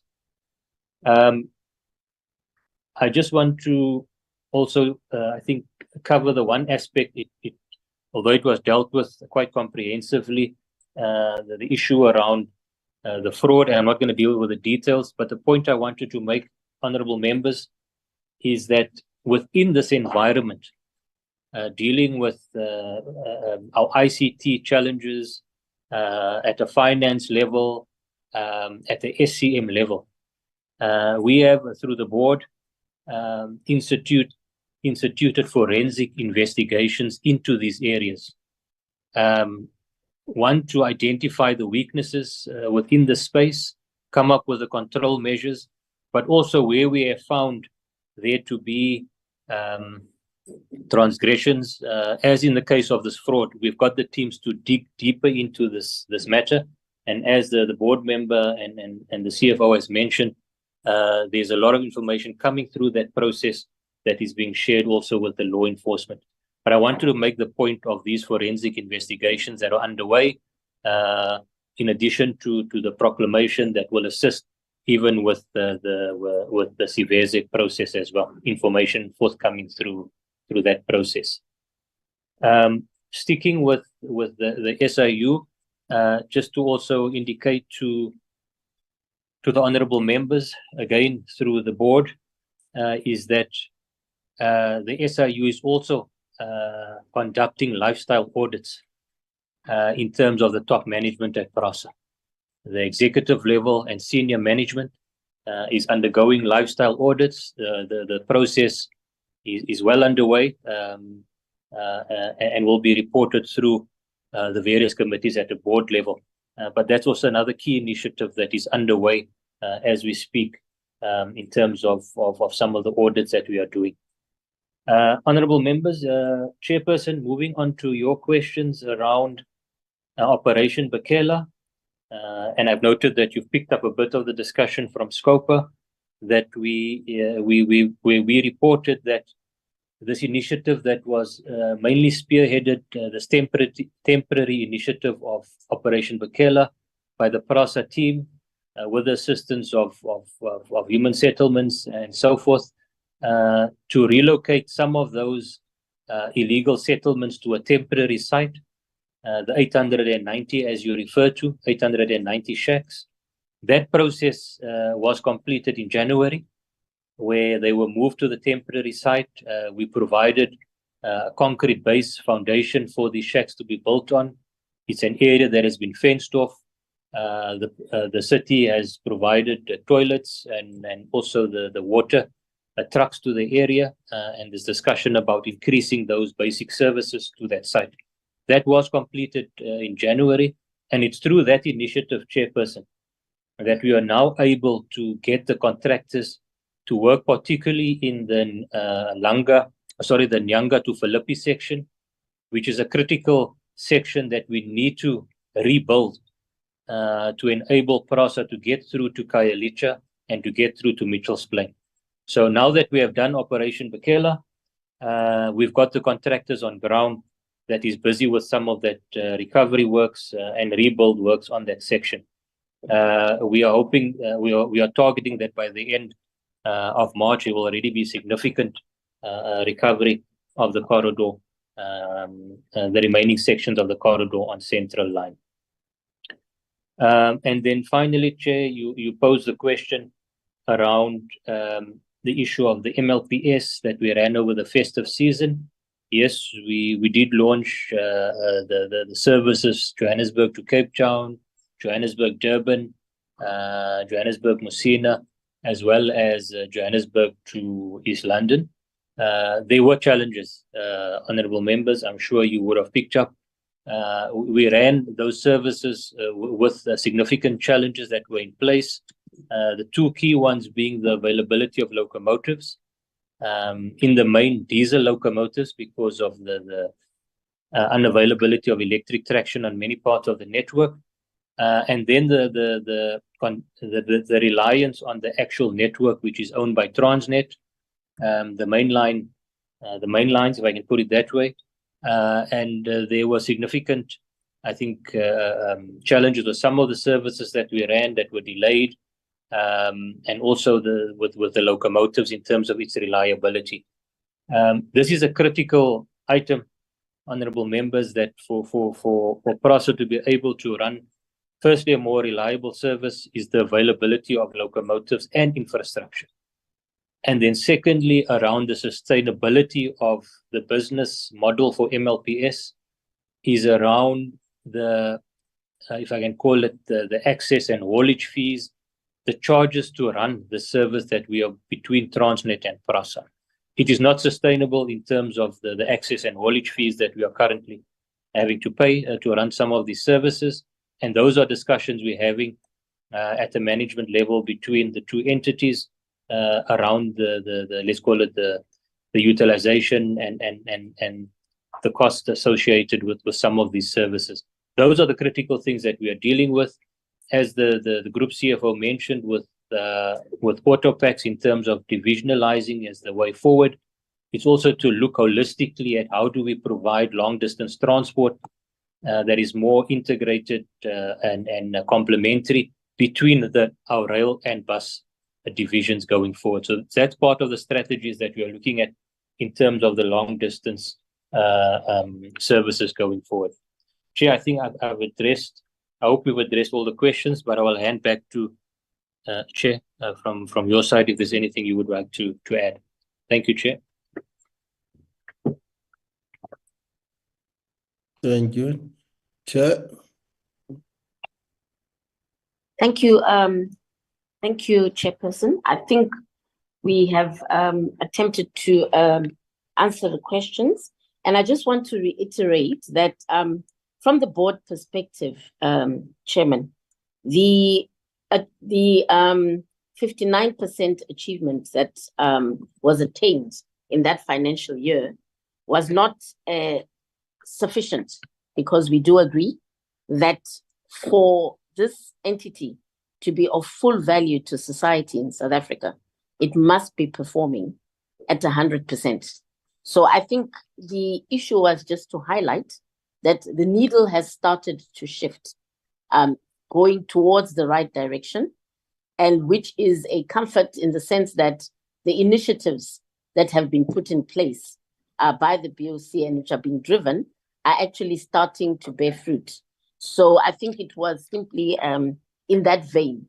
But if I can give comfort to the committee, the board is insistent on ensuring that the entity is able to perform at its full potential, and by so doing, putting some of those initiatives in place, which I think, especially at the leadership level, we think that that is a very critical issue to ensure that there's stability at the leadership level. And secondly, to ensure that from a governance perspective, all governance processes are adhered to, and where they are not adhered to, they are corrected, and when they are not adhered to from a deliberate perspective, and then there is obviously repercussions and consequence management on that. So I think in trying to build a culture which is reflective of an entity of such import in South Africa, this is what the Board of Control has pledged to and is implementing in the organization. Thank you, Chair.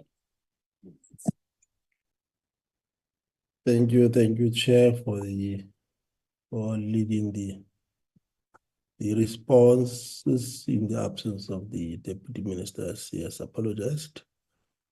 Any follow-up questions, honorable members?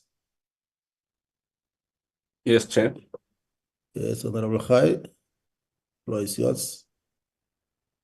No, thank you very much, Chair, for the opportunity, and also thanks to the Chair, or the DM, the Chair of the board, also the GCEO.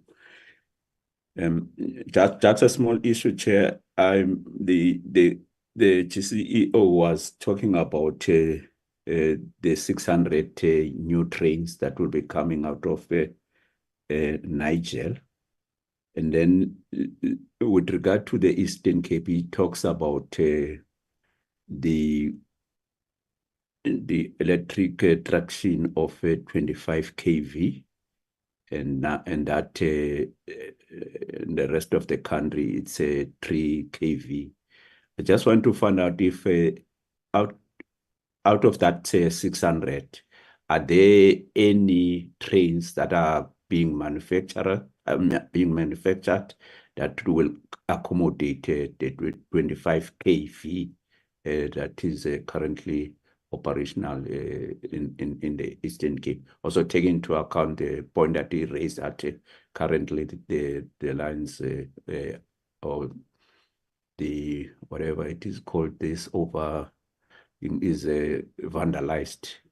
So that would mean even with this 25 kV, you will have to first fix it. You can't just bring in the new trains until you fix those that have been vandalized. I just wanted to check if amongst the 600, it would accommodate those that will fit the 25 electric traction of 25 kV. Thank you so much. Thank you, Chair. Just one also from my side. The the issue of localization, as Honorable Khai has indicated, was also raised, and of course we did indicate that the delay had something to do with the verification process, which is led by SABS, and I think this localization within the new train rolling stock, I think, must be appreciated. It will be important maybe just to get more details in terms of this program, which is quite important, and it comes to the issue of productive capacity on building productive capacity, which is local.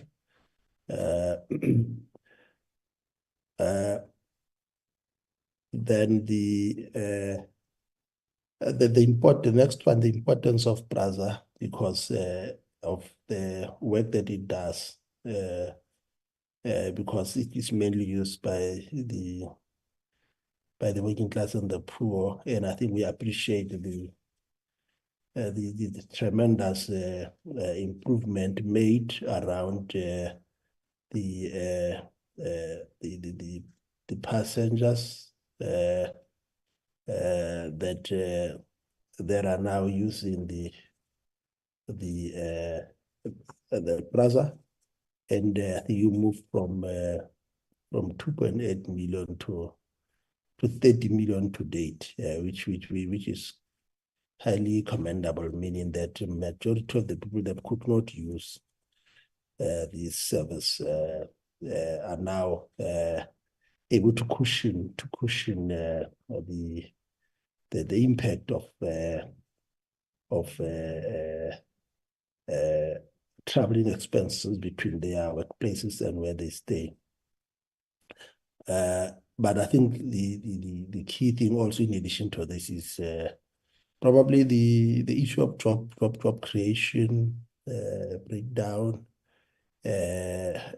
how many jobs created in terms of this localization program. It will be quite important. If we can give it now, there's nothing wrong, just to give more details in terms of this localization program of the new rolling stock, but also even the security enhancement strategy, how many jobs created, break it down in terms of youth, in terms of women, and also in terms of people with disability. I think this is quite important given the latest result released around the increase in terms of our unemployment figures. Other than that, over to you, CEO.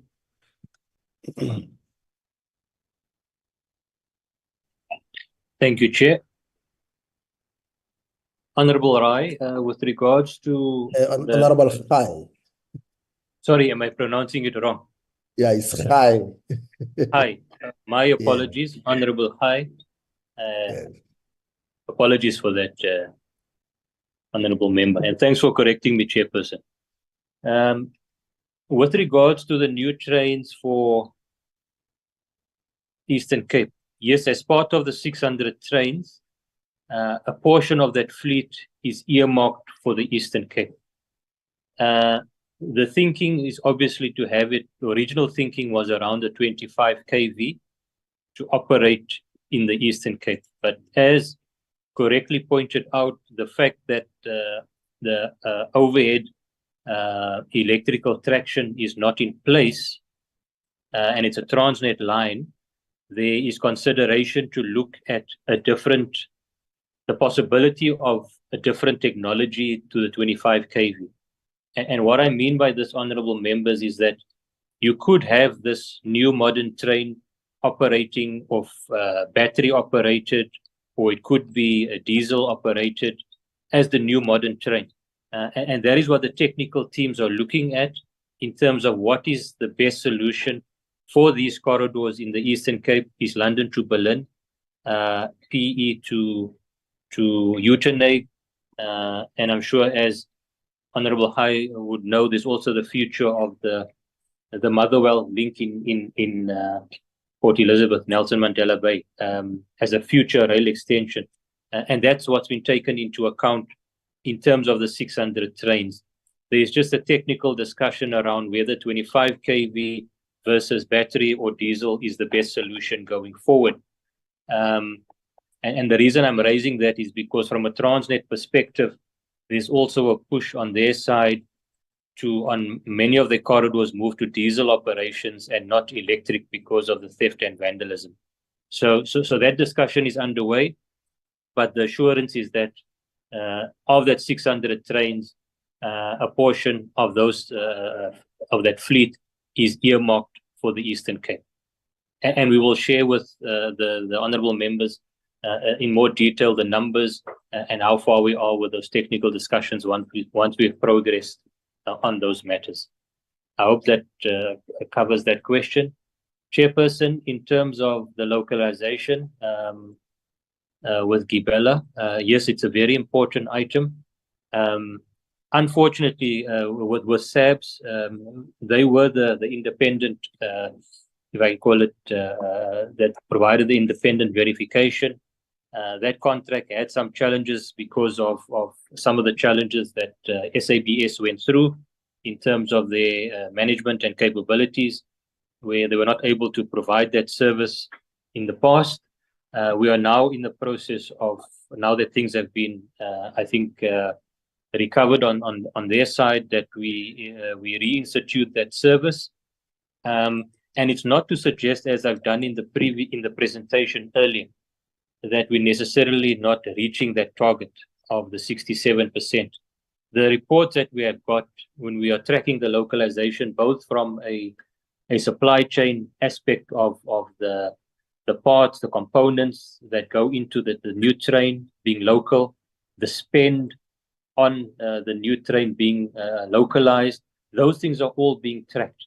But we need to just have it independently verified, and with the new financial year coming up, this should be in place that we start tracking that and getting independent verification on these matters. So we do have the plan in place to ensure that going forward, this thing will be closed properly, Chair, in terms of verification.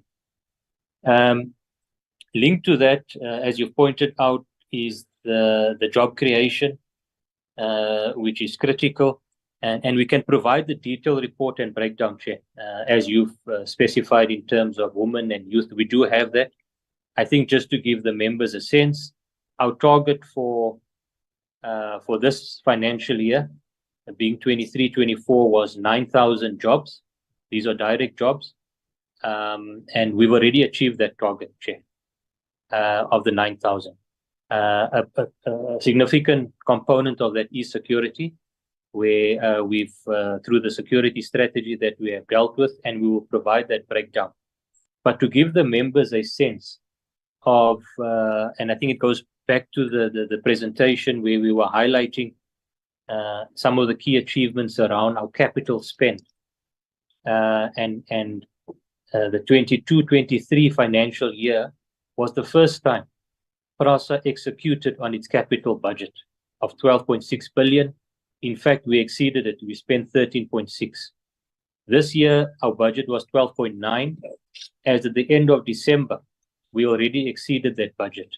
We are on course to get closer towards between 15 and 18 billion before the end of this financial year. And the reason I am mentioning the ability now of PRASA that we have moved to execute on the capital program, it also speaks directly to jobs. In the space of PRASA, the economic infrastructure that we are recovering, just as a guide, for every million that we spend in the capital, the infrastructure environment, you have 2 direct jobs that are created, 3 indirect jobs are created, and then further 2 jobs in terms of the knock-on effect of job creation. And these are conservative estimates, honorable members, that for every million you could have in the region of 7 jobs created conservatively. And when you start translating that into the billions that we are spending, the numbers are far in excess of the 9,000 that I've referred to in terms of that. And therefore, the point around this recovery of the economic infrastructure, being the rail infrastructure, is critical. And the past 2 years that we have now gone through executing on our capital program is a significant achievement that we are pushing under the leadership of the board, the management team, in terms of getting us moving on this aspect. Chair, I then also just want to mention, because I think I do note that this may be the last meeting, but it's an important point that we do indicate going forward. PRASA, as with other entities, have not been spared the challenges around the budget allocations. In fact, going forward into the new year, we've received budget cuts, capital, as well as from an operational point of view. So the year ahead, I think, is a challenging year. The team is looking at innovative ways to deal with this, but the impact around the capital spend and the programs, I think, is something that I think just needs to be noted in terms of the year ahead and the impact of these cuts on some of the key programs. But the team is not resting based on that. We are looking at innovative ways also to address some of these challenges, but it is a reality that we are dealing with going into the new financial year, being 24-25. Chair, I trust that covered the questions that were raised. Thank you. Thank you. Any last word, Chairperson? Oh.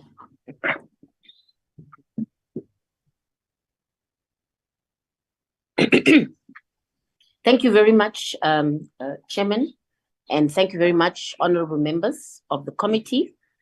I think we perhaps to give comfort to the committee is that we are fully committed as PRASA to ensure that this entity is able to serve and deliver on its mandate. As the chairman would know, and you have noted a little bit earlier, the impact that a successful PRASA has on the country and on the economy and on the mobility of people is huge. The impact that the PRASA has on providing affordable mobility and movement for people in this country from their places of residence to economic centers is huge. The impact that PRASA has in recovering its infrastructure has a huge impact as well on the creation of jobs and economic opportunities.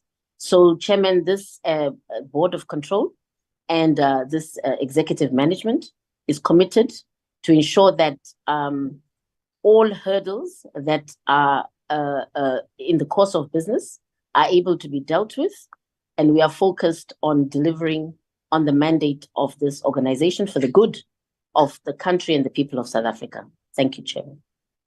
Thank you, Chairperson. Let me take this opportunity to express a word of gratitude to yourself and your fellow board members for the leadership that you are continuing to provide, and also particularly in regard to this meeting, and your management team led by the CEO with the support of oversight from the department.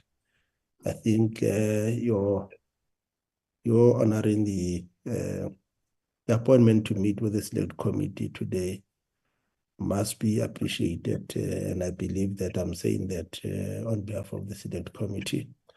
At this point in time, we will now release you and your team as we deal with internal matters of the select committee. Have a wonderful afternoon. Thank you. Thank you very much, Chairman. Thank you. Thank you. Honorable members, we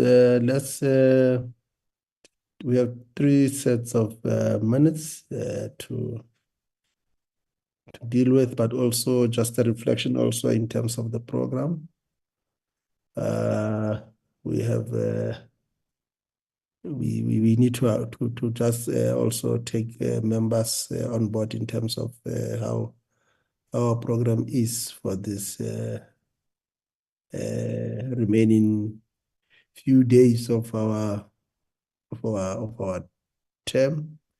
Let's deal with the first set of minutes, the 6th of December.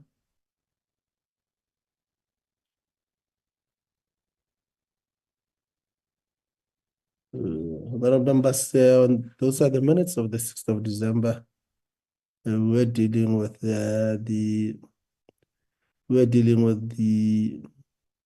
consideration of the C list of the expropriation and also the final mandate of the economic regulation of transport. Those are the attendees of that meeting.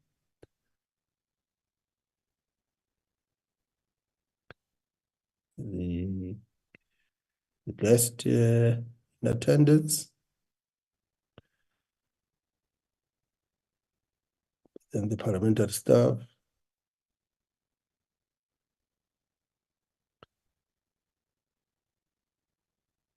And that is how we dealt with the list as led by Ms. Ngema, and also the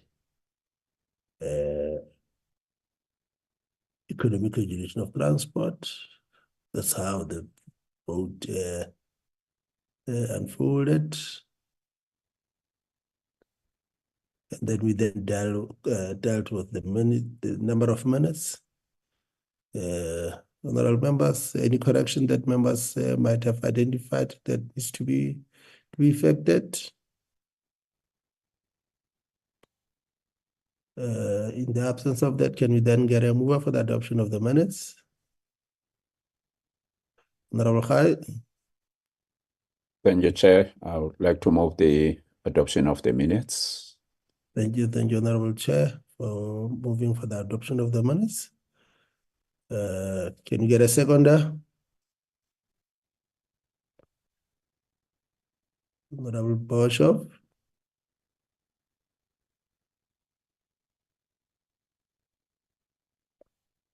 You can then second the move to adopt the minutes. Sorry, Chair, I couldn't go off mute. Yes, okay. I will second.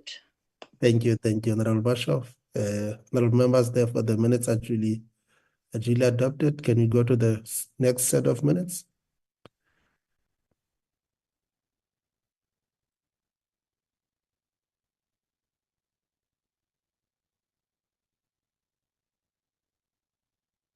The next set of minutes is the minutes of the 7th of February, 2024. It was a continuation of the C list, and then we also received a brief by the Department of Public Works and Infrastructure on its annual report. Those are the members that attended.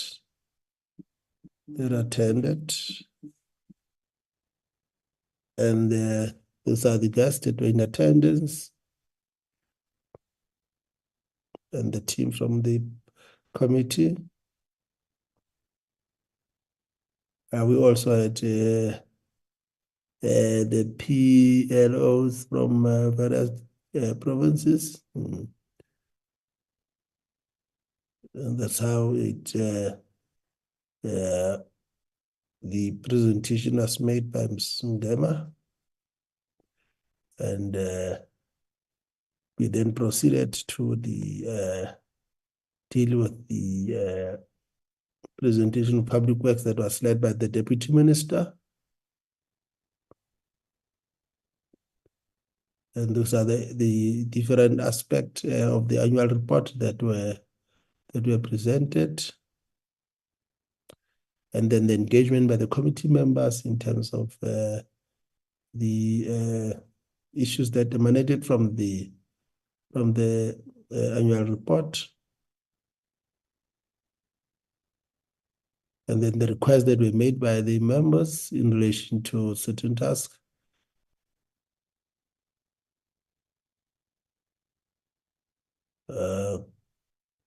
Members, any corrections that members might have identified? That program is okay. Is it okay, Committee Secretary? Can you correct that? The chairperson, I will do. Yeah. All right. In the absence of any further, can you get a move for the adoption of the minutes of the 7th of February? I move, Chair, for the adoption. Thank you, Honorable Khai. Can you get a second there? Afternoon, Chair. Honorable Chair. I Yes, second, Honorable- Honorable Chair. Mama Thank you, Rakhane. Honorable Markhani, and also Honorable Bosho. Thank you for seconding. Therefore, the minutes of the 7th of February is duly adopted. Can we then move to the minutes of the 21st or 22nd, yeah? The 23rd of February, where we received a presentation from the Department of Public Service Administration on the annual report, and also the work that they are doing in the implementation of the report on state capture. Those are the members that were in attendance.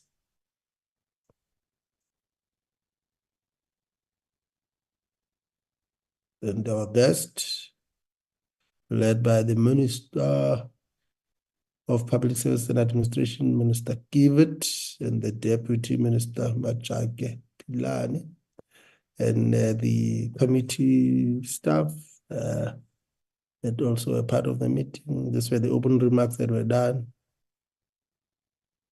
And then the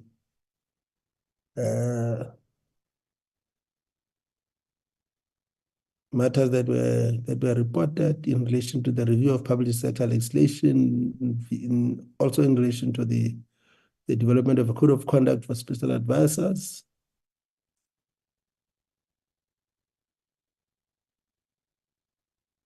These were the issues that were covered. And then a report on the number of lifestyle audits that have been undertaken, a report on the functionality of the public administration ethics integrity. And that was the end by adopting the minutes. No, it was referred to today's meeting. Any correction, honorable members? Okay, there is none. Can we then get a move for the adoption of the minutes? of the Chair, 23rd. before we adopt, sorry, which minutes are these? The 20, let's try, is the 23rd or the 20th? Let me just check. I think we just need to correct the date. 21st. Is the 20th. 21st? The 21st. Yes, it's the best. Yeah. Now we I just need to put correct. I put in leave an apology. Yeah. Can we just see if it was noted, please? Let's just check there. It says 23rd, which I don't think is correct. Let's correct that 21st. You'll correct that, Subeda? Yeah, So yes, it Chairperson will report. it did table the apology of Honorable Boshoff, but not Yes, sure I if remember, Okay. but it is not yeah. captured. Yeah. Yeah. It was tabled, Okay, Honorable Boshoff. Let's just capture it. Capture that, Subeda. Thank you, Chair. Thank you. Honorable members, with that correction, with those corrections, can we then move for the adoption of the? Yes. I believe just the next item on the minutes, the apology is captured, Chair. Okay, it? good. All right. Let's just check. Let's just check. Oh, yes. There you are, Honorable Boshoff. Yeah. The apology is captured. Okay, it's just not where it normally is. Thank you. Let's then just to only be the date that from the 23rd to the 21st corrections to be made. And then can we then get a mover for the adoption of the minutes? Is it true reflection? I do move, Chair. Thank you, Honorable Khai. And I do second, Honorable Chair. Thank you, Honorable Mamara Khane. Therefore, the minutes is truly adopted. The minutes of the 21st of February. Just to make sure that it is correctly captured. We will then move to the program. Can you just table that program, Committee Secretary? I mean, Enrico?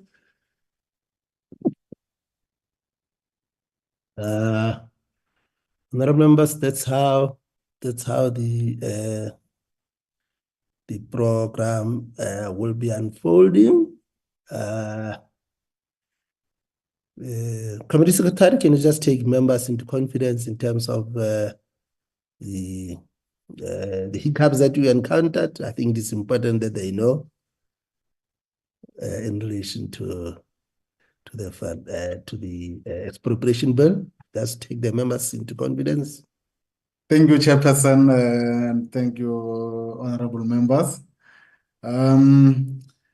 Before we table the program, we can report to the committee that this program has to change because of the hiccups that at least we experience internally. The first hiccup, remember we adopted our final C list on the expropriation bill on the 7th of February. And the same day, then we sent to we send, the C list for the production, of the D list, only to be told that the contract that Parliament has had expired in December 2023. The contract for typesetting with CREDA has expired in 2023. So then now we need to follow the normal SCM processes whereby 3 quotations needs to be sourced. We've been from the 7th of February. We've been struggling, to get those quotations, but we eventually got the quotation, and the service provider was only appointed on Friday, last Friday, and they've been working on the bill. On Monday, they sent us their first draft. We were not happy on what was there. Then they came back. They reworked the draft. They sent us this morning while we were in this meeting. They sent us, the draft. Then we were happy. myself and the coordinating advisor and the team.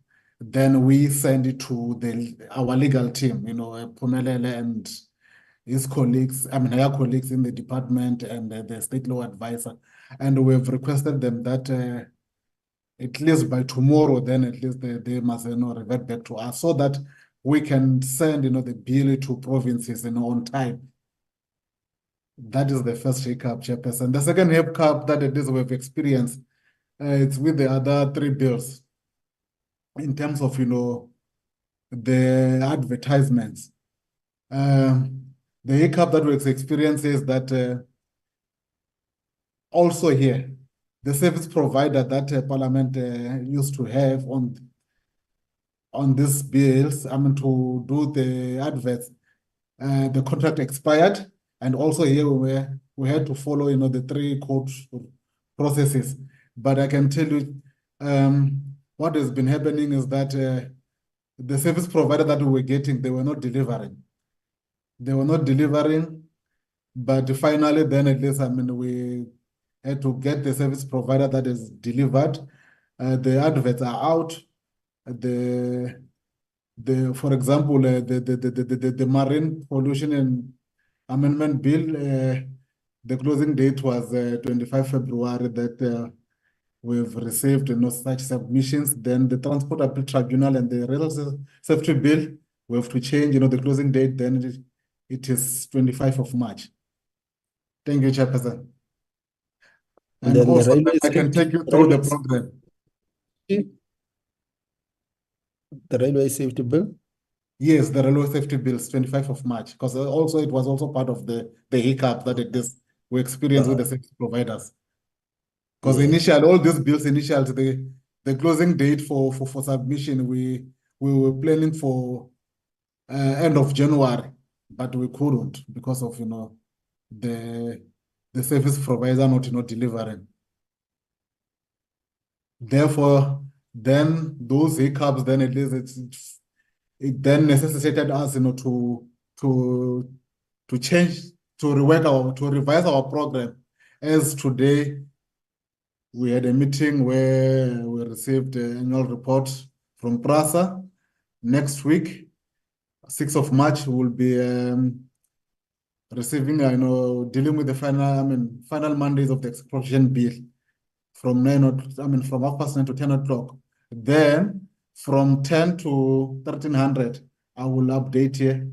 Then this will receive a briefing from the Department of Planning and Monitoring and Evaluation and National Planning Commission on the 10-year review of the National Development Plan. Then on the 13th of March, then we will receive a briefing by the Department of Transport on the annual report. 20th of March, we'll receive a briefing by the Department of Monitoring and Evaluation on the implementation of the recommendations of the Judicial Commission of Inquiry into the allegation of the state capture, corruption, and fraud in the public sector, including the organs of state. The focus will be on the induction for the new ministers to clarify the relationship between political authority and the institution they oversee. Revision to the relevant sections of the ministerial handbook. Then on the 27th of March, then we will be dealing with the return and oral submissions of those three bills, which is Marine Pollution and Transport Appeal Tribunal Amendment Bill and Railway Safety Bill. Maybe I will request my colleague, Dr. Clark, at least, maybe just to take through members more. Yes, if there's something that I've left us more, especially on some of the bills that at least we will not be able to proceed with. Thank you. Dr. Fanigan? Yes, Chairperson, thank you very much. I just wanted to add one rider. We are still receiving written submissions on those three bills, the Marine Pollution, Transport Appeal, and Railway Safety Bill. So we don't yet know what volume of input we will receive. It might be necessary to split that meeting over two, but that will be dependent on how many submissions we do receive, Chairperson. So that's all I want to say at this moment. Chair, I don't know if you wanted to deal with the bills that is not reflected in the program. What do you Maybe want just me to? yes, maybe just add that the one from governance and administration cluster. Yes, Chair. Let me just. So, Chair, at the moment, sorry, there are 4 bills. What happened now? Yes, there are 4 bills, Chair, that have been referred to the committee, but which members will see is not reflected in the program at the moment. The first one is the marine oil preparedness, response and cooperation bill. The second one, the public service amendment bill, and the public administration management amendment bill. The last one being the statistics amendment bill. The last one is the section 75 bill, committee and chairperson. The last 3 bills were referred to the select committee by way of ATC yesterday. And I wish to add that the statistics amendment bill there's a very high chance that that bill was referred to us in error, Chair. So on the administrative side, talks are underway to correct that incorrect referral. Yes, Chair. So in summary, those are the bills that are not covered in the program at the moment. Thank you. Okay. Thank you. Honorable members, look, I think I think we need to be realistic because I guess we are left. Our term is coming to an end on the 21st, but also the NA. The question is whether will we have an opportunity to deal with all those. I suspect, given the hiccups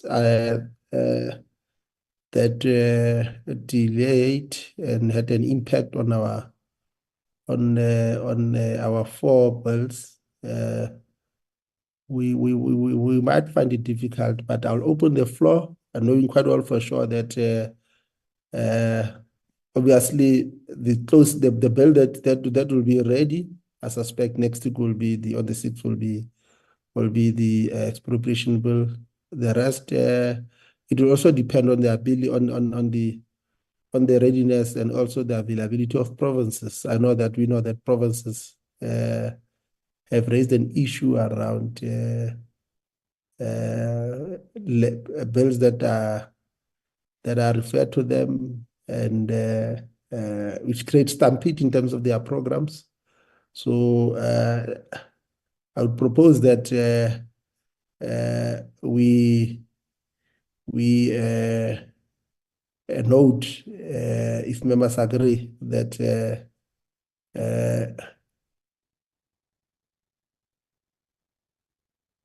the finalization of those bills will also depend on the province's ability to run, to conduct hearings, to give us final mandate. But there might be a need to be flexible to the extent that where there is an issue around provinces, then let's probably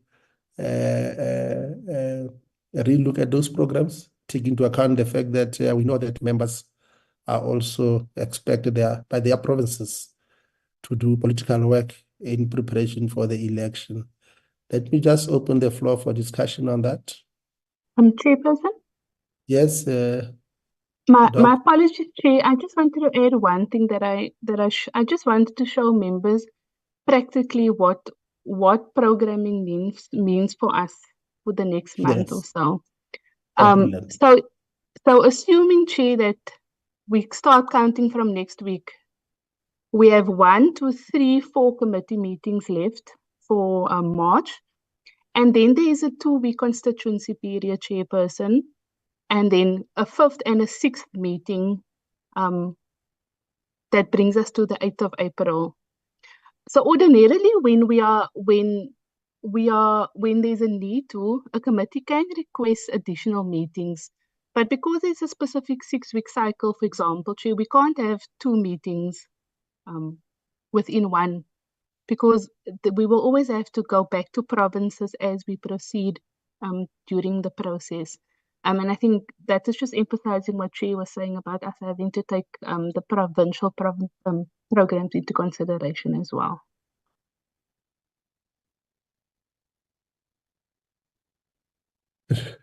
Thanks for that addition, Honorable Doc, for that. I get the members have a sense in terms of where we are, but like as I said, the hiccups that we experienced, but also complained by the provinces of a stampede, but more than that, the need to respect the 6-week cycle are the issues that are quite important that we cannot run away from, unless we want the court to set aside our work on the basis that there was no sufficient and effective public participation. Let's just note that the program, honorable members, with those